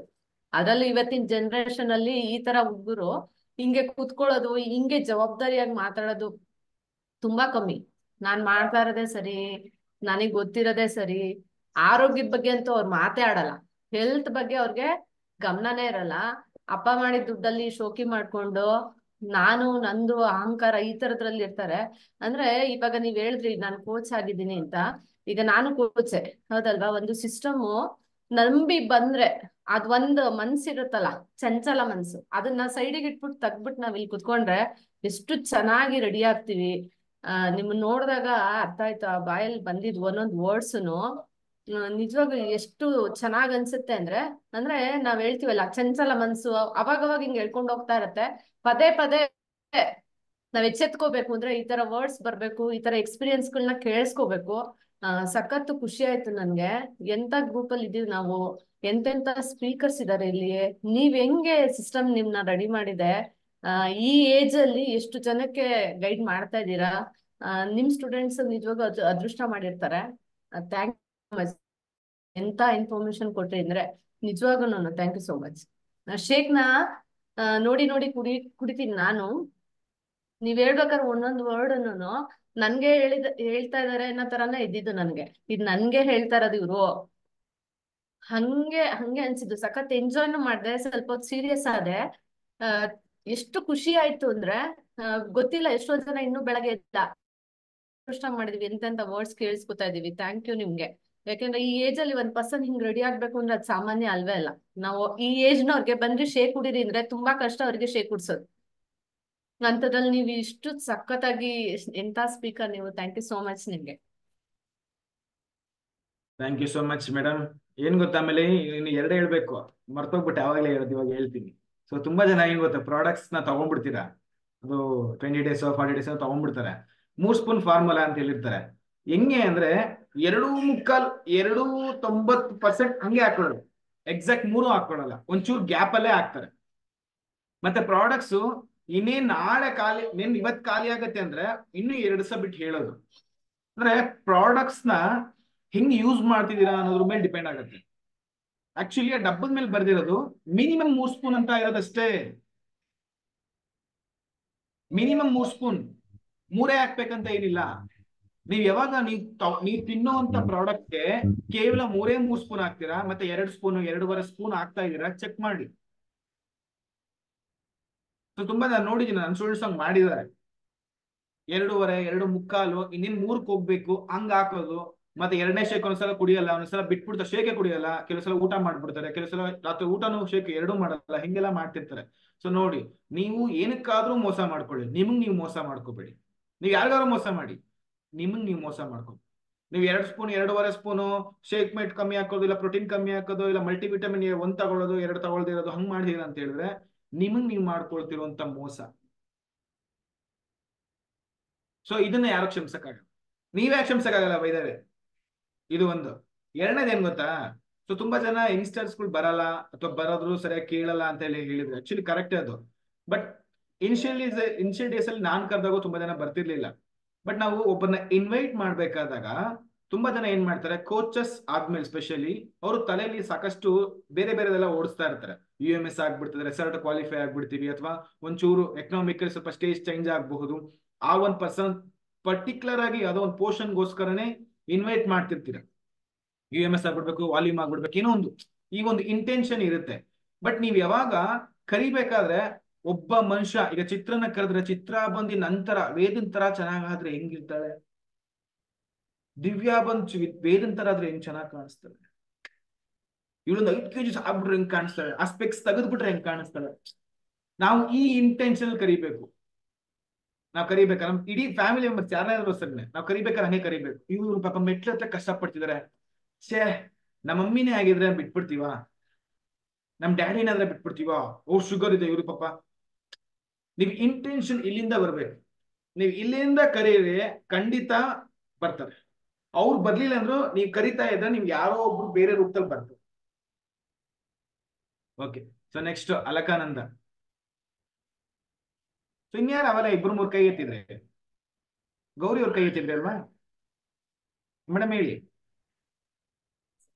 ಅದೇ ಅಂದ್ರೆ ನೀವ್ ಹೇಳಿದ್ರಲ್ಲ ಅದು ವರ್ಡ್ ಇಷ್ಟ ಆಯ್ತು. ಆಕ್ಚುಲಿ ನಿಮ್ ಟ್ರೈನಿಂಗ್ ಎಲ್ಲ ಕೇಳಿಸ್ಕೊಂಡು ನನಗೆ ಸಖತ್ ಇಷ್ಟ ನೀವು ಮಾತಾಡೋ ವರ್ಡ್ ಆಗ್ಲಿ. ಬಟ್ ನೀವು ನಿಮ್ ಮೇಲೆ ಫಸ್ಟ್ ನಂಬಿಕೆ ಇಡಿ ಅಂದ್ರಲ್ಲ, ನಾನ್ ಮುಂಚೆ ಏನ್ ಮಾಡ್ತಿದ್ದೆ, ಬೇರೆಯವ್ರ ಮೇಲೆ ಜಾಸ್ತಿ ನಂಬಿಕೆ ಇಡಕ್ ಹೋಗ್ತಿದ್ದೆ. ಬಟ್ ಅದು ರಾಂಗ್ ಅಂತ ಇವತ್ತು ಗೊತ್ತಾಯ್ತು. ಅದರಿಂದ ಇವತ್ತಿಂದ ನಾನು ಅಳವಡಿಸ್ಕೋತೀನಿ. ಬೇರೆ ಇನ್ಯಾರಾದ್ರೂ ಇದ್ದಾರಾ? ಓಕೆ, ಅಷ್ಟೇ ಸಿಂಪಲ್ ಆಗಿರಿ, ಖುಷಿಯಾಗಿರಿ, ಎಷ್ಟು ಕ್ಯಾಶುಯಲ್ ಆಗಿರಕ್ಕಾಗುತ್ತೋ ಅಷ್ಟು ಕ್ಯಾಶುಯಲ್ ಆಗಿರಿ. ಈಗೋ ಬೇಡ, ಕೋಪ ಬೇಡ, ಉದ್ವೇಗ ಬೇಡ. ಯಾಕಂದ್ರೆ ಅವೆಲ್ಲ ಮಾಡ್ಕೊಂಡ್ರೆ ಸ್ಟ್ರೆಸ್ ಜಾಸ್ತಿ ಆಗುತ್ತೆ. ಸ್ಟ್ರೆಸ್ ಜಾಸ್ತಿ ಆದ್ರೆ ಹಾರ್ಮೋನ್ಸ್ ಕೈ ಕೊಡುತ್ತೆ. ಹಾರ್ಮೋನ್ಸ್ ಕೈ ಕೊಟ್ರೆ ಥೈರಾಯ್ಡ್ ಪ್ರಾಬ್ಲಮ್ ಬರುತ್ತೆ, ಏರ್ ಫಾಲ್ ಆಗುತ್ತೆ, ವೆಯ್ಟ್ ಜಾಸ್ತಿ ಆಗುತ್ತೆ, ಕ್ಯಾನ್ಸರ್ ಹತ್ರ ಆಗ್ತೀವಿ, ಗಂಡ ಹೆಂಡತಿ ಸಂಬಂಧ ಹಳಿಸುತ್ತೆ, ಮಕ್ಕಳ ಮೇಲೆ ಹೊಡಿತೀವಿ, ಗಂಡನ ದಬ್ಬಳಕೆ ಮಾಡ್ತೀವಿ, ಚೆನ್ನಾಗಿರೋ ಊಟದಲ್ಲಿ ಕೂಡ ಉಪ್ಪು ಜಾಸ್ತಿ ಹಾಕ್ತಿವಿ. ಹಿಂಗೆಲ್ಲ ಆಗುತ್ತೆ. ಹೆಂಡ್ತಿಂಗ್ ಮಲ್ಗೆ ಹೋಗೋ ಬದಲು ಕಾಂಗ್ರೆಸ್ ಗಿಡ ತಗೊಂಡೋಗಿ ಕೊಡ್ತೀವಿ. ಹಿಂಗೆ ಏನೇನೋ ಆಗುತ್ತೆ.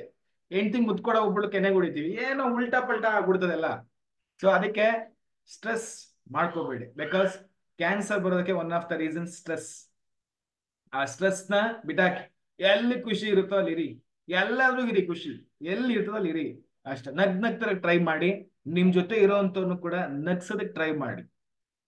ಯಾಕಂದ್ರೆ ನಗುವಿಗಿಂತ ದೊಡ್ಡ ಔಷಧಿ ಯಾವ್ದು ಇಲ್ಲ. ನೀವೇನು ಹೇಳ್ತೀರೋ ಅದನ್ನ ನಗ್ನಗ್ತಾ ಹೇಳಿ. ಸಿಂಪಲ್. ಕೆಲವರಿಗೆ ನಗ್ನಗ್ತಾ ಹೇಳಿದ್ರೆ ಯಾರು ಕೇಳಲ್ಲ ಅಂತ. ನೋ, ನಗ್ನಗ್ತಾ ಹೇಳಕ್ ಶುರು ಮಾಡಿ, ಮನ್ಸಿಂದ ಹೇಳಿ, ಅಷ್ಟೇ ಕೇಳ್ತಾರೆ. Okay, thank you miss Jagadish sir, ಅವಕಾಶ ಕೊಟ್ಟಿದ್ದಕ್ಕೆ, ನಿಮ್ ಗ್ರೂಪ್ಗೆ ಬಂದು ಮಾತಾಡೋದಕ್ಕೆ. ಥ್ಯಾಂಕ್ ಯು ಸೋ ಮಚ್ ನಿಮಗೆ. ಯಾಕೆ ಅಂದ್ರೆ ನಿಮ್ದು ಎಲ್ಲ ಪ್ರೋಗ್ರಾಮ್ ಬಿಟ್ಟು Thanks, ಇಲ್ಲಿ sir. ಬಂದು ಎಲ್ಲ ಇನ್ಫಾರ್ಮೇಶನ್ಸ್ ಕೊಟ್ಟಿದ್ದು. ನಾನಂತೂ ಸಖತ್ ಎಂಜಾಯ್ ಮಾಡಿದೆ, ಸಖತ್ ಕಲಿತೆ ತುಂಬಾ ವಿಚಾರಗಳು. ಒಂದ್ ಸೆಕೆಂಡ್, ತುಂಬ ವಿಚಾರಗಳನ್ನ ಕಲಿತೆ ಶಿವುವಿಂದ. ಒಂದು ಸೆಕೆಂಡ್ ಥ್ಯಾಂಕ್ ಯು ಹೇಳೋಕ್ಕೆ ಇಷ್ಟಪಡ್ತೀನಿ. ಹಂಗೆ ಕಳಿಸ್ಕೊಡಲ್ಲ ಇವಾಗ. ಈಗ ಮತ್ತೆ ಇನ್ನೊಂದೇನೋ ಇದೆ ಸ್ಪೆಷಲ್ ಮಾಡ್ಬಿಟ್ಟೆ ಕಳಿಸ್ಕೊಡೋದು. ಏನ್ ಸರ್?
ಖುಷಿಯಾಗಿದ್ದು ನಿಮ್ ಗ್ರೂಪ್ಗೆ ಬಂದಾಗ. ನಾನು ತುಂಬಾ ಜನ ನೋಡಿದೆ, ತುಂಬಾ ಎಲ್ಲರೂ ಕೂಡ ಖುಷಿಯಾಗಿ ನಗ್ನಗ್ತಾ ಇದ್ರು.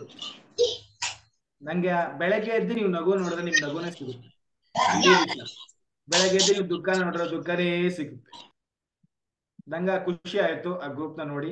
ಹಿಂಗೆ ನಿಮ್ಮ ಇಡೀ ಗ್ರೂಪ್ ಅವರೆಲ್ಲ ನೀವು ಎಲ್ಲೇ ಸಿಗ್ಲಿ, ಫ್ಯಾಮಿಲಿ ಡೇ ಲೈಫ್ ಸ್ಟೈಲ್ ಎಲ್ಲೇ ಸಿಗ್ಲಿ, ಖುಷಿಯಾಗಿ ನಗ್ನಗ್ತಾ ಇರಿ, ಸರಿನಾ?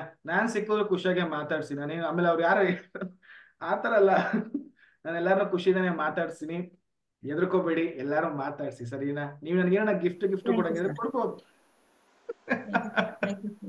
ಥ್ಯಾಂಕ್ ಯು ಶಿವ, ಸರಿನಾ? so much. ಓಕೆ, ಎಲ್ಲರಿಗೂ bye bye, have a great day. ಸುಮ್ಮನೆ ಹೇಳಿದೆ.